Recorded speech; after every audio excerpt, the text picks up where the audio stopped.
Really?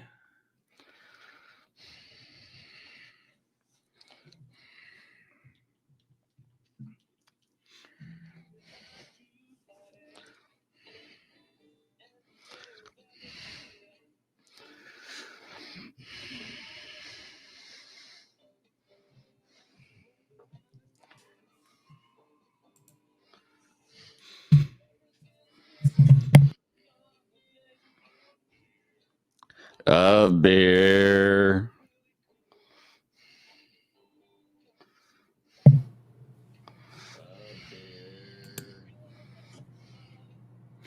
There is no music, Mr. Grizzly.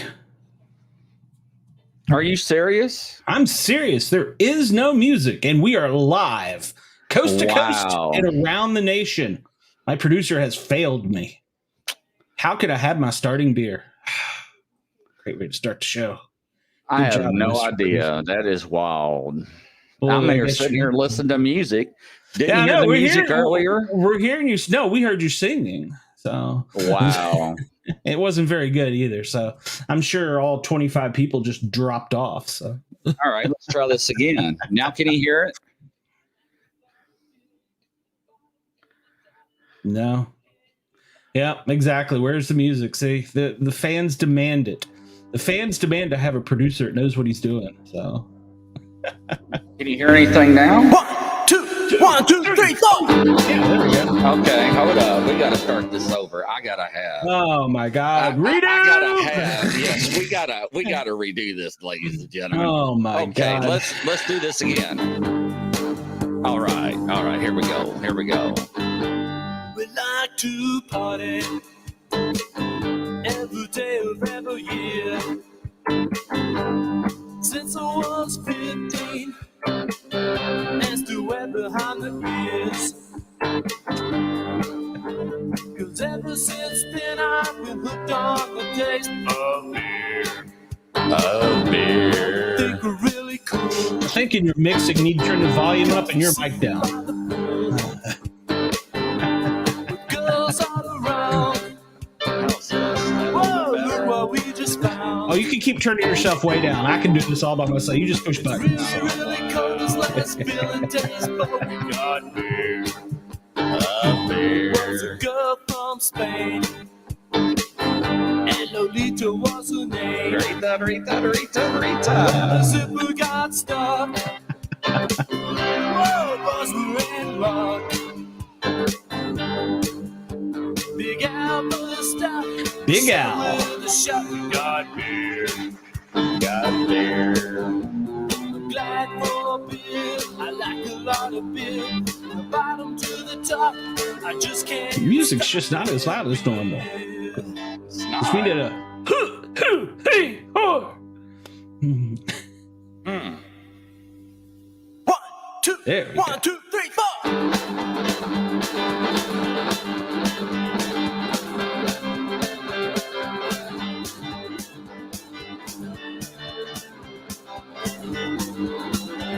I like facts, I like music, I like rolling around too. I like Keystone, Coolers, Rocky Mountain Brew. I like 12 packs and 6 packs of beer.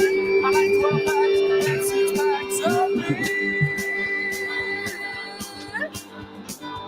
All right, ladies and gentlemen, welcome to tonight's show. We got Grizzly and Sportcat in the house. How's everybody doing? How you doing, Sportcat? I'm doing good. Turn your mic volume up a little bit. You told me to turn it down, man. So Well, that's just so I didn't have to hear you sing. Oh, Lord. See, ladies and gentlemen, we're supposed to get together earlier so we can test things out. But unfortunately, I've been moving, so I had to redo my studio every time to reset up, so to go live. And I had no idea because I was listening to music and I'm over here singing, and I wonder why he was just looking at me like, it started off the show with "Oh shit, we're live," so and then you started singing to the fans. So I'm hoping that maybe they'll just fast forward to 3 minutes in, and it'll be much better. So Andy was like, "Where's the music?" And he's like, wake me up when it's over. So yeah, I could go to sleep with that screeching. Oh my gosh! Right. Well, hey, shout out, ladies and gentlemen, to all the Facebook admins and moderators across the world and in the Facebook La La Land for letting us go live in their groups. Thank you from coast to coast and around the world. And hello, everybody. Late to the party. Yeah, you missed the beginning of the party. Thank God. That was something that you did not want to see. But yeah, welcome, everybody. Yeah, Andy, he did cuss. Yes. Sportcat did say a nasty word. It does not count because I was reciting you. So I didn't say the cuss word this time. Well, you did. It just probably didn't hit. You were trying to figure out which button to hit to go live. I thought you were going to fall out of your rocking chair over there, Grandpa. So. Yeah, okay. All right. So, man, hey, you know what's going on in the world today? There's so much going on. I mean, this is like crazy, you know? Well, I mean, where do we start? I mean, you know, I've tried to tune the news out as best I can, but it's hard to do when, you know, you got F-22s and F-16s flying sorties over your house looking for UFOs. So, yeah, so apparently in the past week, we spent, I don't know, a couple $1 million shooting at amateur radio operators' balloons. And then we told everybody we didn't know what they were. So, yeah. You know, I sent that. I sent the president's speech to you the other night. Did you watch that? Oh, yeah. Yeah, I watched it. That was very embarrassing. I mean, he kind of actually contradicted himself like 3 or 4 times in like 3 minutes. Well, he didn't know what the hell he was talking about. So he was reading a book. I'm surprised. I mean, I guess over there it was a different time. He was up that late. But then I did see him slither up the Air Force One stairs today. He tripped and fell down and crawled up the stairs. So yeah, and somebody had leaked video of that he actually fell down the stairs coming in. So maybe he should have slithered down them too. So well, you know, Andy's saying way to go, Glenn, and dancing girls and dancing girls. Yeah, it does, right? And it does count. And actually you know, I was discussing with family because, like I said, I was moving today, and you know, it was a good little distance driving. And you know, unfortunately, this day and age, the president is a puppet of the nation. I mean, he does not know what the hell was going on. He really doesn't. I really feel like you're right. I'm not on the Trump train. Don't get me wrong, but he's kind of clueless. Yeah, okay. All right. So all right. So we got stuff flying in the air. We don't know what it is. Then but we're shooting a $500,000 rocket at it, by God. Right. So then they're saying, oh well, it's a ham radio balloon. It's a weather balloon from a college, right? And then they're like, well, we don't know what it is. And then, you know, well, it's because they took a Baofeng radio. You can't see it. Shit. They took a Baofeng radio and they blew it up. He said it again, ladies and gentlemen. Another word. I am warming up for the comedian. Is what it is. Oh Lord, yeah, man, I cannot wait for him. Well, we should let him talk politics. He'll really tell us all the whole story. He's up in the New York City, I believe. So, but yeah, so we're spending $500,000 at a shot, and you know, I don't know how much it costs to keep a F-22 or an F-16 in the air, but it can't be cheap, and so we're spending all this money. But that's what they're just telling us, you know, and that's the thing. He's handling F-16s to Ukraine, right? And that's the thing is that there's things going on we don't know about, and that's the sad thing. And what's really sad is when people, Congress is getting on national TV like wanting answers. Like, we're demanding answers. What is going on? Well, overnight, Russia summoned our ambassador, the United States ambassador, to the Kremlin for a meeting. So, yeah, what is up with that? So we got Russia, right? Russia. Yeah, Russia. Yeah. Now, now we got China, right? China's starting to get on board with something. Well, China is apparently going to back Russia, which I think is kind of historically correct. Okay, and then we got the little Kim Jong-un guy in North Korea. You know, so ladies and gentlemen, if you don't know the history about North and South Korea, right? My grandfather actually fought in the Korean War. So the father was the head leader of North Korea. The son took over, which he massacred. He was worse than his dad. And when the son died, the brother took over, and everybody thought, oh my God, the brother's going to take over. We're going to be saved and all this other stuff. And when he took power, he actually was worse than his brother and his dad combined. He actually mass slaughtered even more people and more politicians. So, and he's just eager to hit a button to launch anything, to launch missiles. So, I mean, he's ready to do anything he can. So I don't know. I just really don't know. I even bought me a Trump pillow. Is it nice and comfortable? It's probably got a very large head on it. So hope it's not full of hot air, because that sucker will pop and it'll just make a hell of a mess. So. Oh, the Cryptid Huntress is in the house. Oh, hello my queen. There. My queen is in the house. I She was said, watching her "What's show up?" earlier. She had an interesting show about lizard men. So, Really? yeah, maybe they're in the White House. So, Hi, Chen Ming Cheng Ho. So extra hug. What? So I don't know. You're mumbling again. Did you not take your medicine? Yeah, no, not yet. Oh, great. Reptilians. Yep, reptilians. Yeah. So I don't know, man. There is so much going on in the world right now. You know, the media has got stuff cluttered. They're reporting anything they can to get their numbers up. They don't know what's going on. The government don't know what's going on. The president don't know what's going on. They're not telling anybody what's going on. So they're just saying, I mean, to me, you know what? So what you're saying is we're kind of like kids left out of control when the parents are gone. Well, you know what it reminds me of? It reminds me of Roswell. It does. Well, there were some differences in Roswell, but yeah, they actually put out memos that no, a UFO did crash, and then no, it didn't. What we told you earlier is correct. So I mean, does it not?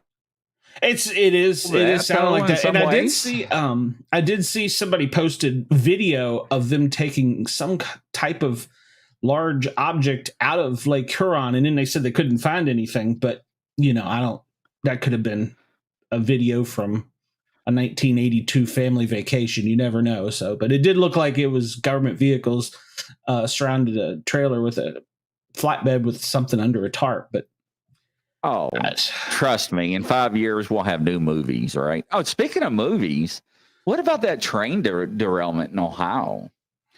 Oh, that is a hot mess. Now, those poor people up there are suffering, and the FEMA has said to them, well, we're not prepared to handle this type of emergency.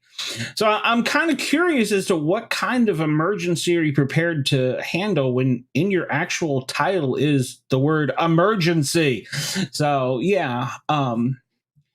so they said they were more geared towards weather and natural disasters. Well, you know it's heading my way, right? That's coming down the Ohio River. Yeah. So you're going to turn green and have glowing horns. I don't know. People are actually taking water good idea. from their tap and testing the water from that and testing bottled water and posting it on the Facebook and internet. Yeah. And they're showing a difference. A big difference. Oh, come on. But on the news, they're saying, ladies and gentlemen, it's safe to drink. We are testing it. Hey, so was the air around the September 11th event. So, oh, Lord. We know how that turned out. So, yeah, trust our government. Ask the Tuskegee Airmen how that turned out. Trust our government. We're here for you. So, yeah. Yeah. Well, and somebody commented, let's just set it on fire. No, actually, it was on fire, but they decided that they didn't have enough water. And so they were like, we'll just let it burn. So. Well, but stop and think. Bad idea. Bad idea. But, there was actually a movie that was made just like that. And I think there was 2 movies. Remember the kids that were making a movie, a homemade movie? And no. Yeah, there was those kids that were filming a movie, a homemade movie, and a train derailment happened. And Zime out there in the land, remember that? Super 8, yes. Is that what it was called? Super 8? I have no idea.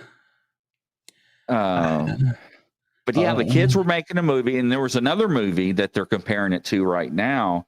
And it's like, is this, hey, what's up, Bobby Dizzle? And they were like, is this a coincidence or something? So I don't know. Well, I mean, we're declaring disasters on things like our water. We're having massive amounts of warehouses burned down to the ground that have to do with food production and food supply, our food supply chain. So, yeah, in the bigger picture, there is something going on. And, I don't want to be the conspiracy theorist out here, but if you go back, and you can do it, if you are smart about it, you can find the news articles where this exact same thing was happening in another country who were actually funding a war against right now. So if you put the 2 pieces together, it would be that we're being sabotaged either by internal government or an external source. But well, Charles Vandegrift just said they're comparing it to the movie White Noise, and that he's actually correct. Okay. And now your statement is correct. Now, this is not the only time. Now, what was that movie that they just came out with? Penny was talking about it, where they were taking LSD and everything, giving it to people and kidnapping them. I'm not sure. She'd have to jump in there. No, what's it called? Adam's back there laughing. I see him back there backstage laughing. He knows what I'm talking about. Not Valkyrie. That's Tom Cruise. You got me on this one. Well, heck, if Adam's backstage, just bring it in. What is it, Adam? Tell me. What is it? What's that? Yeah, MK Ultra. Hey, ladies and gentlemen. I should have known that. Ladies and gentlemen, welcome Adam Nutter. I'm telling you, ladies and gentlemen, this is a comedian that we got. Welcome, Adam. Thank you, gentlemen. Yeah, MK Ultra.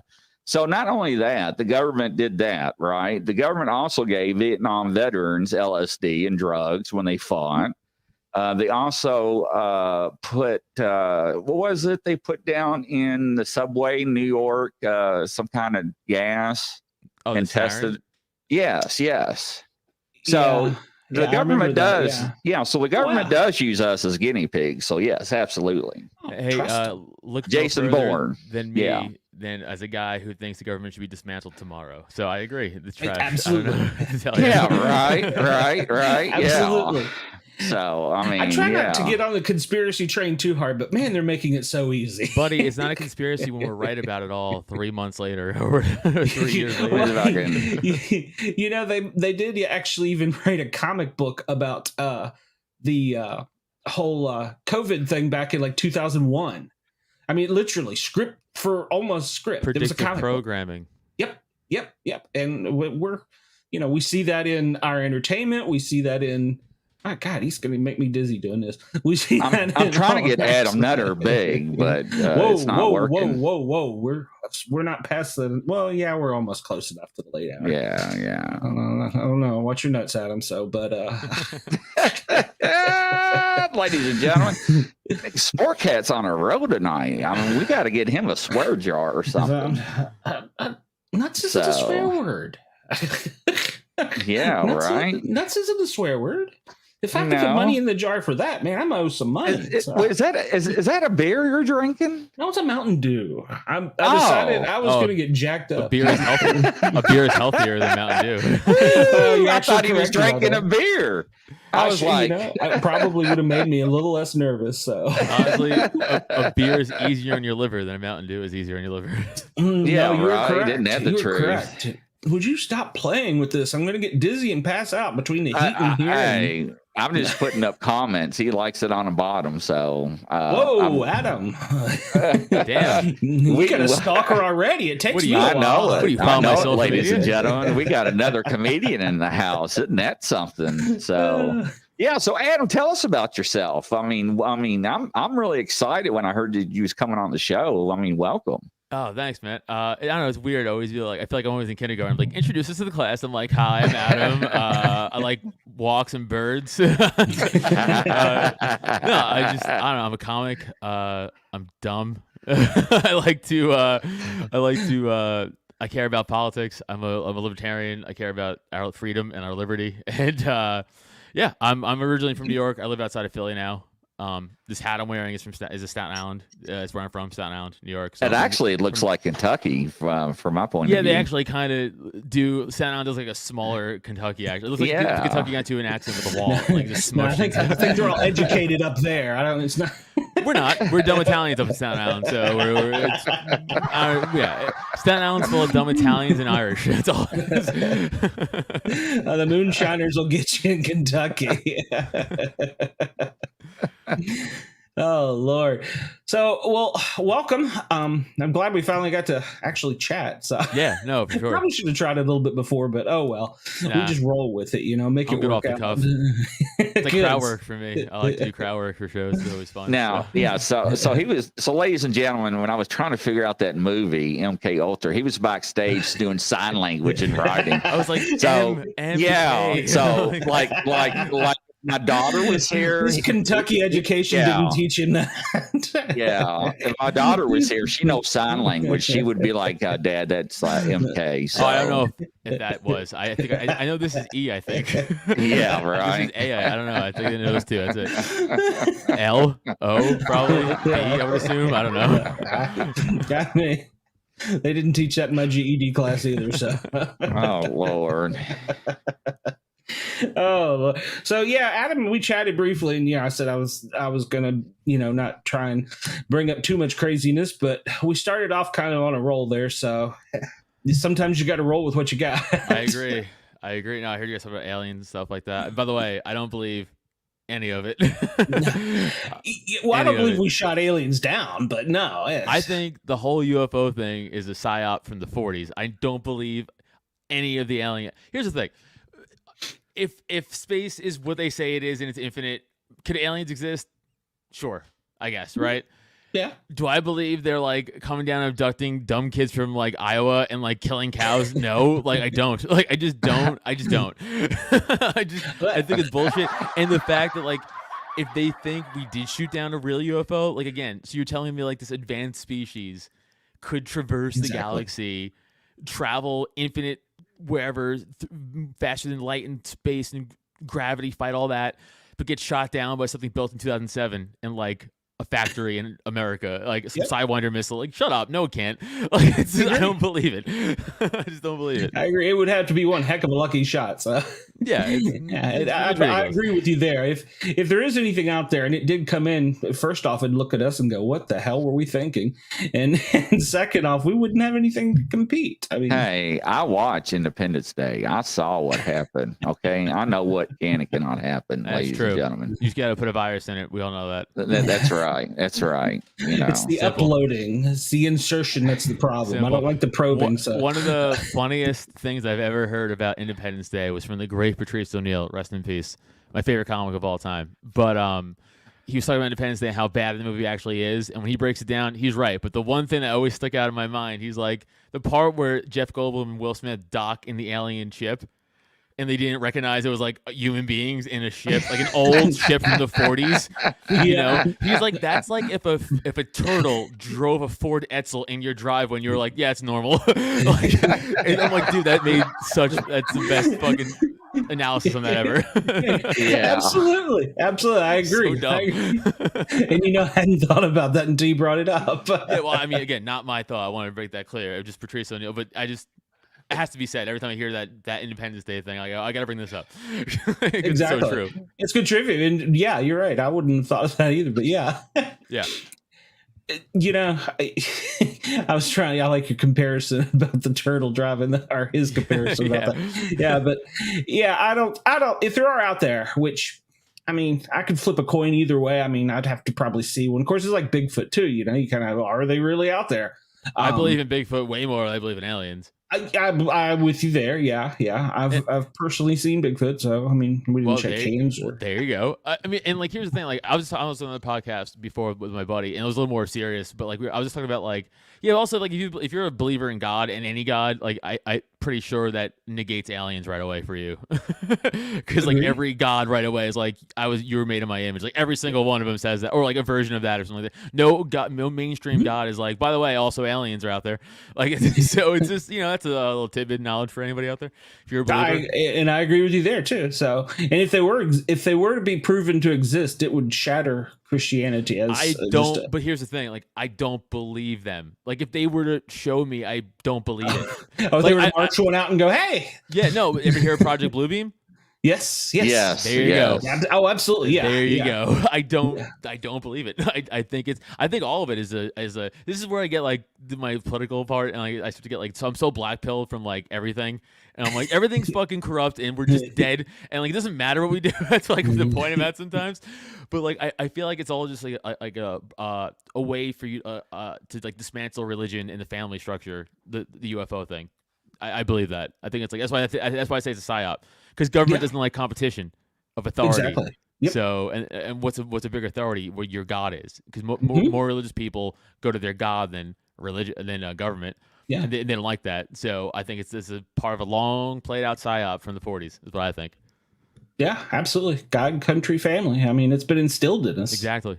These motherfuckers are trying to pull it. That's like some Leave It to Beaver stuff from the 50s that that's all we recited as kid. Well, I won't say all, but things you recited as a kid. Yeah, agreed. So I agree. Yeah, I'm 53, and I'm looking back, going at some of the things we've done in this world. I'm thinking, what in the hell are we thinking? We're destroying ourselves. We don't need any help, and then we got our own government lying about stupid stuff. Everything. I mean, one of the stories I was going to touch today is apparently there's feral cows out in the Midwest. And so our government is going to hire snipers and put them in helicopters. Now, I don't know why we don't, if we're going to shoot with the, yeah, I know, this is so nuts. It's true. If we're going to, bro, this sounds like a Parks and Recreation skit. Why don't we just send up one of our Blackhawks with some of our snipers? If you're going to shoot them anyhow, why spend the extra money? I mean, because they have to justify their existence. The government? That's the truth. Oh, yeah, the government does. Yeah, that's the truth. Because the truth is, you can just get farmers to just get the cows. Well, they say it's in a remote area, only accessible by helicopter. So bullshit. I've seen them transport things in helicopters. They want an excuse to blow things up with guns. Which, again, exactly. I love. I'm a big gun guy. Second Amendment all the way. Oh, tell me. Michael Bay could make a great movie out of this. Feral cows. Let's be honest. We know what they're doing. Like, we bought a bunch of ammunition and we gotta go through it. Exactly. We're gonna test these uranium shells out. So. Andy said, I heard that. He did it again. I didn't do anything. It wasn't me. Andy is our keeper of the swear jar. Yeah, right. Isn't that the truth? No, I curse all the time. Yeah, I do not have a button that goes beep, so I'm sorry, ladies and gentlemen. Yeah. Well, if you did, I'd probably break it. So. Yeah, and you weren't too good at operating buttons last week anyhow, so let's just be honest about that. I'll corral it, don't worry. Yeah. Sure. And that's embarrassing. Before you got on the show, I'm singing, and and Sportcat's like, Grizzly, we have no music. And I'm like, what? He's just over there humming along singing. And people are in the chat room like, we hear no music. And I was like, that's why we're supposed to get together before the show and test things, right? So, but see, I'm in the process of moving. So everywhere I move, I have to reset up the studio, and it's just a nightmare. But we got it fixed. Well, we got it fixed. You're in Kentucky. Don't you just have to pump up the tires and get a bigger truck or something? Oh, Lord. I tell you. See what I go through, ladies and gentlemen. I've never been to Kentucky. It's nice. It is, I don't know. They did film Deliverance in Georgia. I will throw that out there. So. Yeah. He did not, ladies and gentlemen. Hey, Ned Beatty won an award for best performance, squealing like a pig. So. That movie in fact, that scene makes me uncomfortable. I won't watch that movie because of that scene. I just get so uncomfortable. I'm like, what a pussy. That's all I think of the whole time. I'm like, die going out. Like, what are you doing? Like, exactly. I don't care. It's a movie. I get so mad at weak men in movies. It drives me crazy. It fucking drives me fucking crazy. That's great. Yeah, him and his whitey tighties. I'm like, you know what? You deserve this. You fucking. Exactly. Can you imagine? That was his first movie he started in. I mean, that was like his best role when he got his name to fame. You know, Dick Tracy. Oh man, right? Warren Beatty, Dick Tracy. You know what? I think so. Yeah. Do you know what's bad though? He reminds me of Joe Biden. That's what's scary. Ned Beatty? Like visually reminds you of Joe Biden? Yeah, and then Deliverance. Yeah. I'm sorry, ladies and gentlemen. I shouldn't have said that, but it does. It really does. Way to kill the room, but yeah. Yeah. That was a lull. I mean, the kid with the banjo, does he not look like Joe Biden? A little bit. I see it. A little bit. Well, I really think he's more like the comedian that uses the Muppet that does what's his name, Jeff something, that has the the puppet what's his that name? he does. Yes, Jeff Durham. Jeff Durham. Done. Yeah, that's him. Yeah, I think that Biden looks more like that of the old man than he does that. But he slithered up the stairs today, so I'm still sticking with my reptilian thing. I am so glad the FCC is not monitoring us right now. I'm so happy. We're collapsing as a country pretty quick, so that's cool. We're just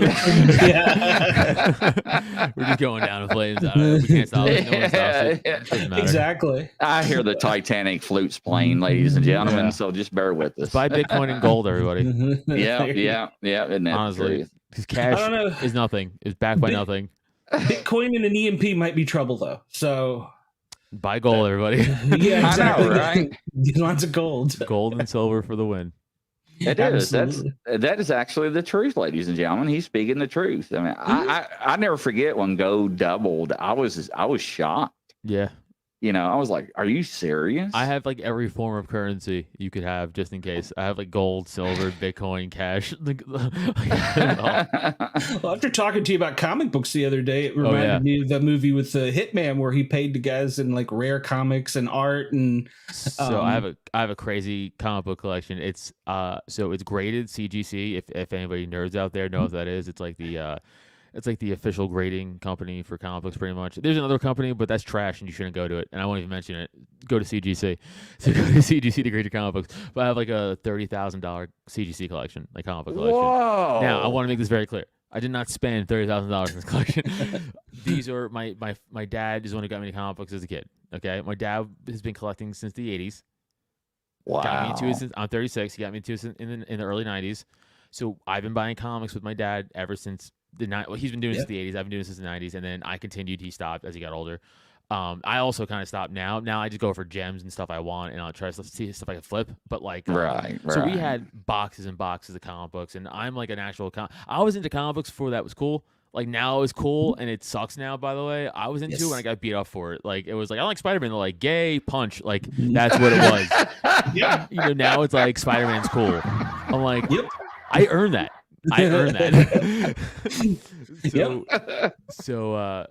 So between just the old stuff I had, and it was we were good with it. It was like read it once in the cardboard and bag right into a comic box, so they were all away, like in good conditions.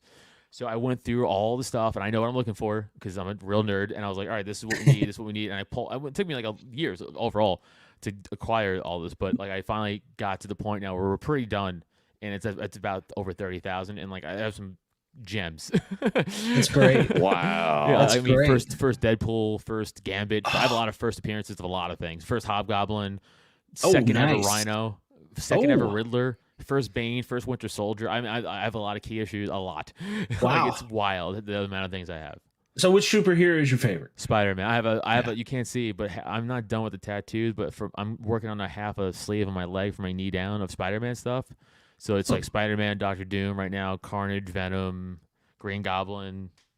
Oh wow! So it's For now. it's pretty detailed. But Then. on my ribs, I have Venom's spider symbol. I Oh, have it on awesome. my ribs, and then on my thigh, I have Bane. Oh, nice.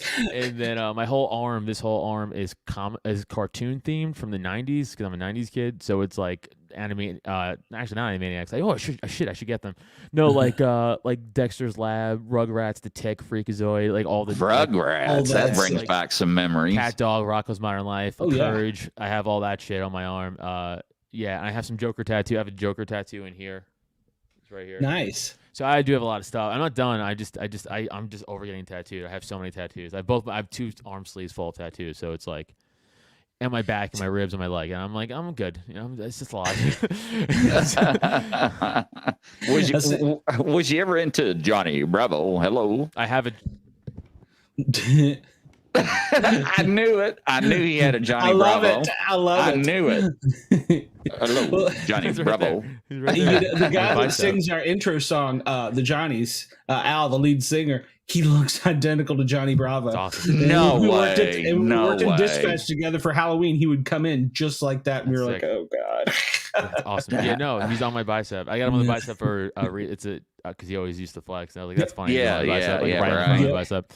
So I have it. I almost every single, like I said, 90s cartoon. Most of them, like I said, I still do. I ran out of room though. Like that's the problem. Like my whole arm is covered. So I have like Towley from South Park. Yeah. Yeah, he's like up here. He's like right above Johnny Bravo. He's like right above. Anyone, yeah. Like it's like my arm is full. I have a full sleeve. Like I can't really fit any more characters. Like the problem. I could try, but I do want to get the Animaniacs and like Pinky and the Brain and stuff. Yeah, well, I was just looking at stuff today and for graphics and stuff for a side project I do, and I saw Marvin the Martian for the first time in forever. I was like, man. I hadn't thought of him in forever, so so yeah, he popped up. Didn't they take him off TV because of his little laser gun or something? I don't think so. Yeah, I'm a big Marvin. Actually, he might be my favorite Looney Tune outside of Bugs, I guess. But like Marvin's probably yeah. I know they took Popeye off because of the spinach, and I took what was rules. that? Yeah. What's wrong with spinach? Is that because of Bush? Mighty Mouse they took off because he sniffed the flowers. Remember? No. Yeah, drugs Yeah. are awesome. I don't know. Yeah. Yeah, So, I mean, I don't. yeah. Yeah, they were in the cartoons, you know. Those Everything gets cartoons. wokeified. It's bad. Everything, Exactly. all the You know. Marvel stuff, DC stuff, it's all trash now. It sucks. But Yep. I don't watch Yep. it anymore. Like if I get the hint of it, I'm like, I'm out right away. Like I just won't support it. And I think we should all do that. If you guys care about culture in this country at all, you should do that. Like stop watching The Last of Us, by the way. If anybody watched that show, stop. Go watch I've episode watched 3 and it. then I'll answer all my well, you'll know why I said that. Yeah, I haven't watched that one, so Yeah. You know what? I miss Foghorn Leghorn. I'll say there, boy. That was one of my Cartoons used to rule. favorites. Cartoons suck now. There's like a few still good cartoons out there, but it's like pretty hard. I'm talking about like kid cartoons. Like, there's a show on Cartoon Network called The Amazing Gumball. It's like animated with computer / anime. It's for like teens, kind of like young, but it's pretty funny. Like they have a lot of adult humor in there, and you're like, there's no way that was for a kid. Like you know what I'm saying? Like you Yeah. see it, and you're like, that's 100% for adults watching this with their like 100%. Like, Oh, yeah, even yeah. Teen Titans Go on yes. on Cartoon Network. WB. Oh, okay, It's on yeah. Cartoon Network, which is like the comedic version of that, like the kids version of that Mhm. show. They have a lot of dark humor in that show, and I'd be Mhm. like, "Oh, I see what you guys are doing. You're squeezing in jokes. Like I like it. Like Uh-huh. I appreciate shows like that. But most cartoons are just absolute abject trash now. Oh, agreed. Yeah, Yeah. yeah. Well, did you see the Batman last year where they drew in his member? They drew in his Lil Wayne. So yeah, the artist apparently was having fun with it, and then he thought he darkened it enough to where you couldn't see it. Well, Wait, in the movie? No, in a comic book. Oh, Yeah, no, I don't remember that I at will all. send you that picture because I have a picture of Batman's Lil Wayne. I'm not proud of it, but yeah, they. I remember this now. No, I do remember this Yeah. now. That totally triggered my memory. I had it went back into my CT brain, but yeah, no, I got it. Yeah. Yeah, I was like, that's great, and he was like, well, I thought I darkened it enough, but yeah, not when they scanned it. Yeah. Oh, I'll give you a good example Wow. of woke stuff in comic books that just shows you how it doesn't work with outside of government help. Is what true capitalism rules, and I'll never ever anybody says otherwise is a commie idiot. True capitalism for the win. Superman's son or something like that was gay. These made him gay Yes. for no reason, right? Yes. And the What? first issue was like a high selling thing but two reasons or two sides of that. They thought like people really want to see this. Mhm. Really, people were like, I gotta see this, right? It's two very different. I gotta see it. Like people want to see this. After the first issue, boom! I mean, it was so bad. DC had to pull it after episode, I think 9 or 5 or like around there before it hit double digits because they couldn't justify the money they used to print it because no one's buying it. Wow. Anytime, and people always go, "Oh, you're homophobic." It's like it's such a low IQ argument. It's like, nah, it's not what this is about. This is about you're trying to push an agenda, and I'm not an idiot. That's the issue, and you are. I see through this. I see what you're doing. Wow. Because you go, okay, why is he gay? And they go, what do you mean? They go, does it advance the storyline? Is there a reason for it? Exactly. Does it help another issue? Does it help push a storyline for? Oh, it doesn't. Okay, then why is he gay? And if the answer isn't, I don't know where he went. But if the answer, killed him. It's our show now. If We can cuss. the answer isn't one of the things I just questioned, then it's 100% an agenda push. And I'm not stupid. And they rely on me being stupid. And they also rely on name calling me. And I'm also not going to work because not stupid. So you could call me all the names you want. I go, cool. But I'm not an idiot. That's not going to work on me. Keep it going. So it's very obvious. Like it's very, very obvious. And I disagree with all that. So. Yeah, that's crazy. That's just crazy. You see it in sales, like you see it directly. In fact, I'll give you a comedy angle on this, and I don't mean like a funny take. I mean something that happens in comedy. So I'm a white straight dude, so you can imagine all the shows I don't get asked to do, purely because of who I am and how I believe politically. Okay. Yeah. There are shows that clubs have or venues have, and it'll be like all female showcase, and they'll sell out. And this is coming from other female comics who I've spoken to, and I won't name them. I want to throw them under the bus because they won't like it. I'm sure they want to, because they're being honest here. They go, I hate these because I do them, and all these women in the crowd are just like, I'm here for the cause. I'm here for yay women. And then they don't follow the comics afterwards. They don't support them afterwards. They don't follow them on social media. They don't buy their stuff. They don't go see them ever again because those audience members went, well, I did my social virtue thing. I went to an all-female show. Look how great I am. But nothing gets done. But nothing happens. It doesn't benefit any of the female comics, not a one of them. And that's coming from female comics themselves, not me thinking, okay? I'm just telling you, I've had multiple conversations. I've asked. I go, hey, guys, just you and I here. Give me the real deal. Am I right about my theory? And they're like, no, you're 100% right about that. I was like, yeah, of course. Any show like that, any bullshit agenda-driven show, they do sell out, but for the wrong reasons. All those comics walk away without an extra fan ever. Wow. Maybe one or two. Not ever. You know what I'm saying? I'm obviously, but hyperbole here. But so it's all bogus, man. It's all nonsense. It's like it should be about who's funny, and that's it. Because like. Me and my buddy Neil, so we co-own a company together called Drop Tent, which we do all of our podcasts on, and then also we run multiple comedy shows around like Jersey and PA and New York and stuff like that. Like we run our own stuff also, and we just book who we think is funny. Right. Doesn't matter. Right. Like if you're funny, you're funny, and we've had all shows of white dudes because that's who is available and that's who we think is funny. We've also had shows where it's mainly chicks or black guys. It's just because who it is, it's who we like. That's all we go off of. And I go, oh, you're funny. Don't care about any of the other stuff. You funny, and you're not pushing some bullshit agenda. Mm-hmm. Cool. Come on and do comedy. We're fine with that. It's all we care about. Like, it's all we care. And like, we've gotten stuff online for, like, you know, when we post the shows and the flyers, and it's like all white dudes, and it's like, oh, all white. And I go, let me ask you something. Failed comic, because it's always a failed comic complaining on my post. I go, do you pay my bills? Do you pay my co-owner's bills? Do you pay Neil's bills? Because Neil's also a very Neil Wood. Shout out Neil Wood, very funny comic. Go follow Neil also, and the podcast we do together, Cult of Us.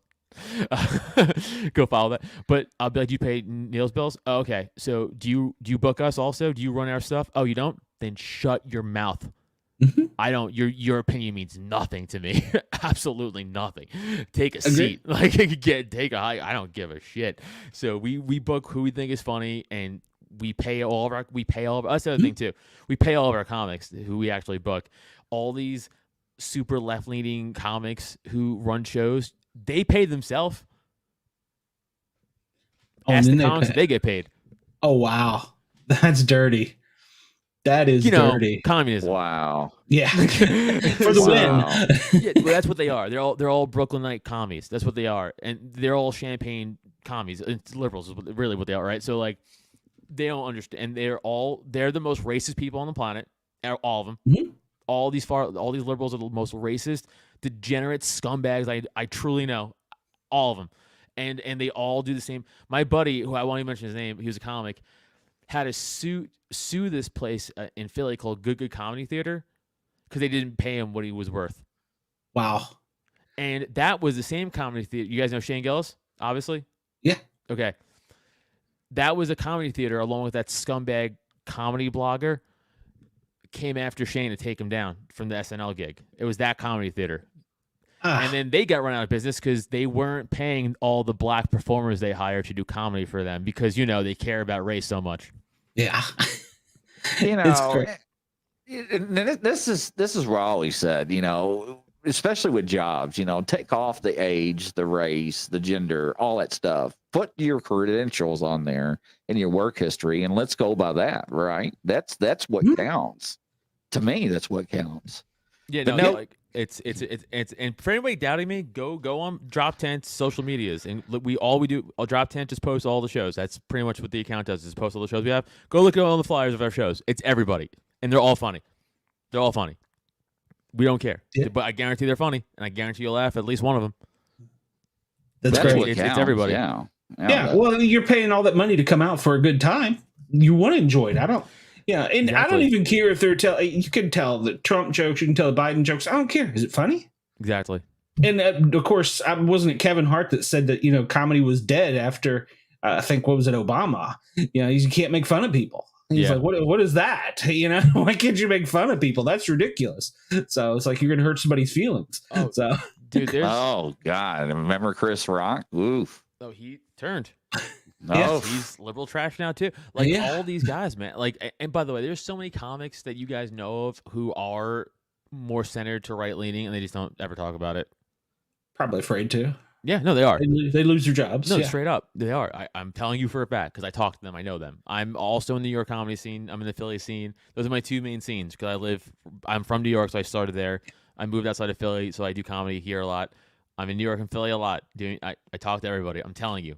For a fact, a lot of people mainstream people 100% are middle to right leaning, and they just don't fucking talk about it because to them it's not worth it. It's not their thing. Like me, I don't care. It's part of my thing. Like again, I have two podcasts, right? A political one and a comedy one. Well, the political one, that's also I streamline people. If you guys care about that stuff, I always say go listen to that. On the comedy one, we just talk comedy, or we just joke around, watch funny videos, make fun of each other. We have on guests. That's fun. We don't talk about politics on there. That's not for that, you know. Political one. That's for that. Come on, it's called a Porcupine. Come on to the Porcupine and check that out. And we talk about. I have on different libertarian guests or whatever. We talk about like current event news stuff and all that stuff. And that's I'm fun. I joke around that one too, obviously. But like that's more for this, you know, and the other one's more for comedy. So I separate it because I don't want to be that guy who that's all he does, you know. But I care about this stuff because I care about our children and our culture and our future. So you know, I feel like someone has to talk about it. And I'm my own person. You know, I'm a comic. I can't lose my job. So it's like, I don't care. Wait a minute, are you it, married? You know? So, man, Am I what? I said, if you're married, that's different now. I am. Oh, well, she can take it all: house, kids, car. Yeah. You'll bounce back. So, but no, you're right. Absolutely, I agree. So, I'm kind of, you know, I'm at that age where I'm not old, but I'm not really young, and I'm in the middle of this. And I saw, you know, we had fun when we were kids. We went outside and played. We did things, and you could. I mean, sometimes I was made fun of. Sometimes the other kids, you know, we were all making fun of somebody else, but we were interacting and doing things. And now it's almost like a sterile walkway. You got to wear a uniform. You don't go outside anymore. You know, you can't do this, can't do. I'm like, come on, man, stop all these. When's the last time somebody played in the dirt? You know, played baseball and all that army and guns. You know what I'm saying? I say this all. So I'm technically considered a millennial because I think millennials from like 80 to like 94. It's pretty big, but I don't agree with it because that's such a large age group. Like, I truly think 85 to 92, because I was born in 86, should be its own thing. Like that should be separate from millennials, and like it should be because we had a different experience. I don't identify with anybody born in 95 or 4. Like, I just don't. They're way so young, and like they did not. I grew up I remember all of the 90s, right? Like, if you were born in 94, you were 4 years old when 1999 came. You don't remember anything. Mm-hmm. You're not a 90s kid. Like, I was a genuine 90s kid. Like, you know? Yeah. So that's the truth. Like, I don't remember I was born in 86. I don't remember the 80s at all. I don't remember 89. Oh, you don't have a memory, but I remember. You missed disco. But I remember the Giants winning the Super Bowl in 91. I remember watching the game. I remember my parents celebrating. I remember celebrating because I was happy because my parents were happy. I mean, I'm a Giants fan now. But like as a kid, I was like 4 or 5. But I remember it. So I remember all the 90s. So like we had a very unique growing up. Our generation was the only generation where we had the internet and not the internet all in our childhood at the same time. Oh, see, we didn't have the internet. We That's had my Pong. Point. Yeah, That's we my had point. Pong. Remember the black and white game? Is super unique because everyone now, they grew up with it. You guys didn't grow up with it at all. Me, nope. I grew up with it. I didn't grow up with it, and then I grew up with it. It was right in the like around 13, 14, AOL and all that stuff, right? And I was like, oh. So I did both. And my point of this long-ass explanation is my generation is truly, I think, the last, and I mean the 85 to 92 kids, the last group of kids to, like, be cool and, like, not, like, you know what I'm saying? Like, we're cool with stuff. Right, like, we're not, like, bummers. Like, we're not, like, oh, my feelings and all that stuff. Like, that's our generation because we played in dirt. Like, I grew up, this isn't a joke, a mile from the Staten Island dump. Not a joke. So I in the summer, I remember the summer of 96 or 7, August, it smelled so bad. I was like, I got to kill myself, I think. Like, we can't live like this. This is crazy. Like, this smell was so like we grew up like playing, like all my friends, we played in the woods of Staten Island. Like, we played in the dirt. Like we played football every day we were playing a sport. Like, and we played video games too, which I want to make clear. Like, we also played like GoldenEye and like Madden and stuff. Like, we did that, but we also played Manhunt. All that stuff. Like, we were always doing stuff. And, like, at nighttime, we would play video games. Like, that was the thing. It was, like, all day. Like, our day was be like, all right, baseball, PS36. Then we'll go home, lunch, pool, football. Then, like, we'll play something downstairs in the basement. Like, we'll fight each other. And then, like, we'll eat dinner. And then we'll play, like, GoldenEye on 64, like, at 8 o'clock. Like, that was the day as a kid. But we did all of it. So, like, we experienced outside. We got lost. We walked to the delis. We were on our own. And then we came home and played on the internet or whatever. But now kids today, it's just that, man. Like, it's very rarely. Like, I think if I grew up today and just stuck with football, I would be an NFL quarterback by 2024 or like 2042. Like 'cause all these kids are like is inside. Like, you know what I'm saying? It's like, it's nuts. Yeah, well, they're trying to do it with football too. So, and I was a Washington Redskins fan. Well, the Commanders, the team formerly known as the Washington Redskins. So, and like that's the thing too. I played football from 12 to 25. I played for a while. Like I played for many years. That's right. You played semi-pro, yeah. Yeah, so I played well right before high school, and then I played high school. Then I was supposed to play college. Long story. I don't want to get into it. I couldn't. And then I played semi-pro for a few years in Jersey. I was playing for the Edison Mustangs. They're not even in the league anymore. It's a defunct league. But that was fun, but not the same. And then I did MMA from 18 to like 25 also. But so that was fun times. And that's what I'm saying. I still did all that, and I still play video games. I still play video games now. I'm gonna play video games later. Like it's just, but like kids today it's just rough. They just don't want to do this stuff, and I'm like, yeah, this is part of growing up. Like you have nothing, like no problems. Like there's no fight. Like there's no, like you don't go through hardships. Like I think that's part of the reason we have such a problem with the gun violence in schools. When we were kids, we settled it. You either got your ass beat or you didn't. Yeah, I also think that's a lot of false flag stuff. But yeah, I think a lot of the school shootings is all from the SSRI medication and the FBI being like, "You sad? Here's a gun." That's what I think that is. Because look at the numbers. We do drug the kids. Yeah. Oh, absolutely. Yeah. From like before 1980. Oh, in Tennessee, when I spent a few years in school there. There was guns in our trucks. Yeah, no, there's more going on than. And I've had a pocket knife since I was 6, 7. I don't know, as long as I can remember. And now that's a bad thing. Oh, you can't have a knife. What? It's a tool. In New York City, you can't have a blade that's more than 4 inches, or you get a misdemeanor arrest. Oh yeah. Wow. When I was a flight medic, and one of our pilots went to go see a movie when we stayed in Jersey, and he caught the subway over to see basketball. He would see a basketball game, and on the subway, NYPD officer stopped and frisk, and said, "Go on." Yeah, thank God. And he got him, and he arrested him because he had a pocket knife. Yeah. And it cost him thousands of dollars. It was it was ridiculous. That's because the police are corrupt and they work for the government, and that oath they took is not true. That's why. When I grew up in the country. We had 4x4 shotguns and everything, high-powered rifles, in our vehicles in high school in the parking lot, and it was no big deal. Nope. And we would go hunting. We actually had a gun cleaning class. Yeah, we would go hunt before school. We would go hunting after school. It was nothing, No, that's what I'm saying. It's all conspiracy, but it's not. Let's look at graphs and numbers and data. It's like all in front of your face. It's like, oh, so no school shootings from this point before.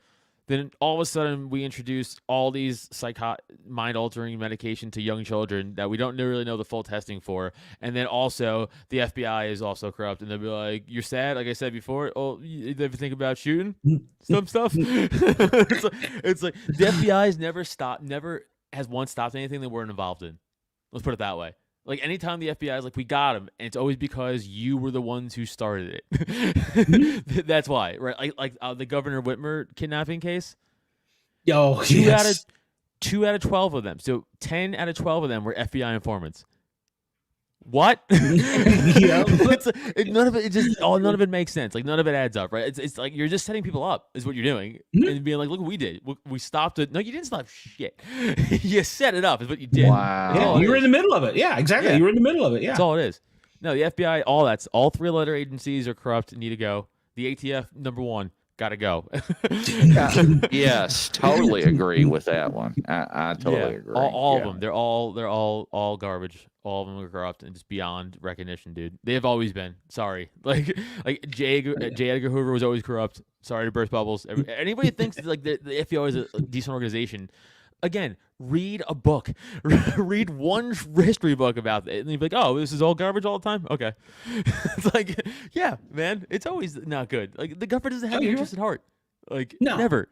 No, it's control, money. Yeah, I say this all the time. I go, could you name genuinely one thing the government is good at besides killing and taking money from you?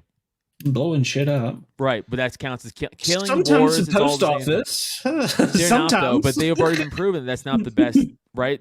Private companies have been proven multiple times that they would be better off. The reason the post office is this purely is because there's a law that says that private companies can't handle mail. That's why they had to have a law to save them. So yeah, it's a that loophole, is correct, ladies and gentlemen. That is a fact. So a private company like Amazon would do a better job delivering mail. They get me a package in a day. It takes the post office 5. Don't tell me they do a better job. You know what I'm saying? Yeah. Like, it's just not true. The government writes laws to make themselves sufficient and make themselves relevant, and they're not. Mm-hmm. I agree. Every war is bogus. I mean, name a thing I could tell you it's bullshit. I mean, literally, it's you know. But when the tide shifted back to back to Democrat, I was like, well, the war is going to leave the Middle East. I mean, that was like written in stone. By the way, that's the only good thing Biden has ever done, and it wasn't even for the right reasons. But I don't care. Like, you know what I'm saying? Like, we should have been out of there. We never should have been there. We always should have been out of there. So the fact that we got, and people were like, "Well, that was bad." Name a good way to pull out. Maybe take some of our stuff back for sure. That would have been a good way. But like, that's on purpose. We know that, right? So that's left there on purpose. Because, like, by the way, whoever we're giving guns to today is our enemy of tomorrow. So we'll be fighting Ukraine in 30 years. You know, it's just it always happens. Yes, that whole don't even get me started on the Ukraine-Russia thing. Yeah, I'll blow my gasket. Oh yeah. We could do a show on it because I in some ways this scary. No, I'm not even going to say it. But yeah, I agree. Yeah, and our enemy is going to be probably Ukraine here and then. I don't know, next 4 years, 8 years. I don't know, sometime soon. So. I just think it's funny that Nazis are fighting Russians again. That's all I'm saying. History repeats itself. Yeah, I was not going to bring that up. I knew somebody. Well, see, that was it's the truth, and I'm not gonna lie. That's the goddamn honest truth. You have the whole Azov battalion out there openly, just with swastika tattoos on their bodies, flying the golden sun and all in the Iron Cross. Shut up. They're 100% Nazis over there. Yep. Nonsense. Yeah. I love it. Yeah, you're absolutely right. And you know, that's only because that's what we're being spoon fed by the media. So they're all talking. It's like heads. we've given over $100 billion to Ukraine, and it's like, fuck Ohio, though, you know? Exactly. You know, I thought about that earlier. Like when FEMA come out and said, well, we're not prepared to respond to that kind of emergency. Okay, I was a paramedic firefighter. What the hell kind of emergency are you prepared for if you're not? Again, government justifying their existence. We need a national emergency place. Okay, FEMA existed. Name one time they did their job. Katrina? No. Failed. Yeah, they were late in the game, yeah. They did a pretty good job in Florida this last summer, but I think we also saw them coming for, like 3 weeks in advance, so it's kind of hard not to be, so. And, it's almost like their hand was forced to do a decent job. Well, and that was what I was going to say. There are so many. I mean, look at the Cajun Navy. There's so many volunteers, the ham radio operators, the Cajun Navy. There's so many other volunteer organizations that are willing to step in and do stuff. You know, it's like they kind of have to do something or they're going to look stupid. So yeah, I agree. But we are good with other countries, though. We step up. We're always the first one. Our dollar is. Yeah. Yes. Also, stop that. You know.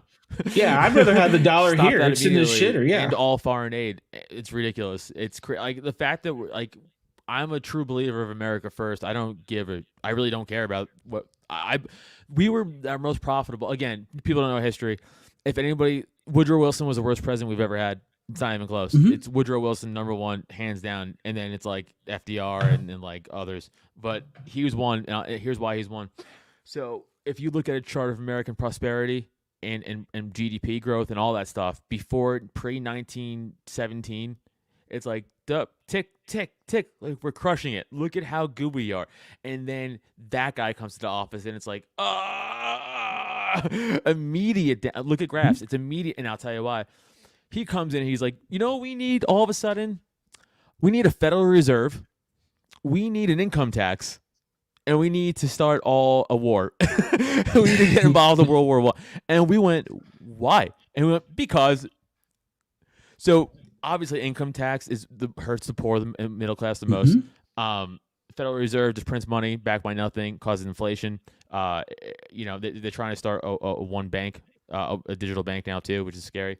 So Yes. Woodrow Wilson was also terribly racist, one of the most racist presidents ever, like easily.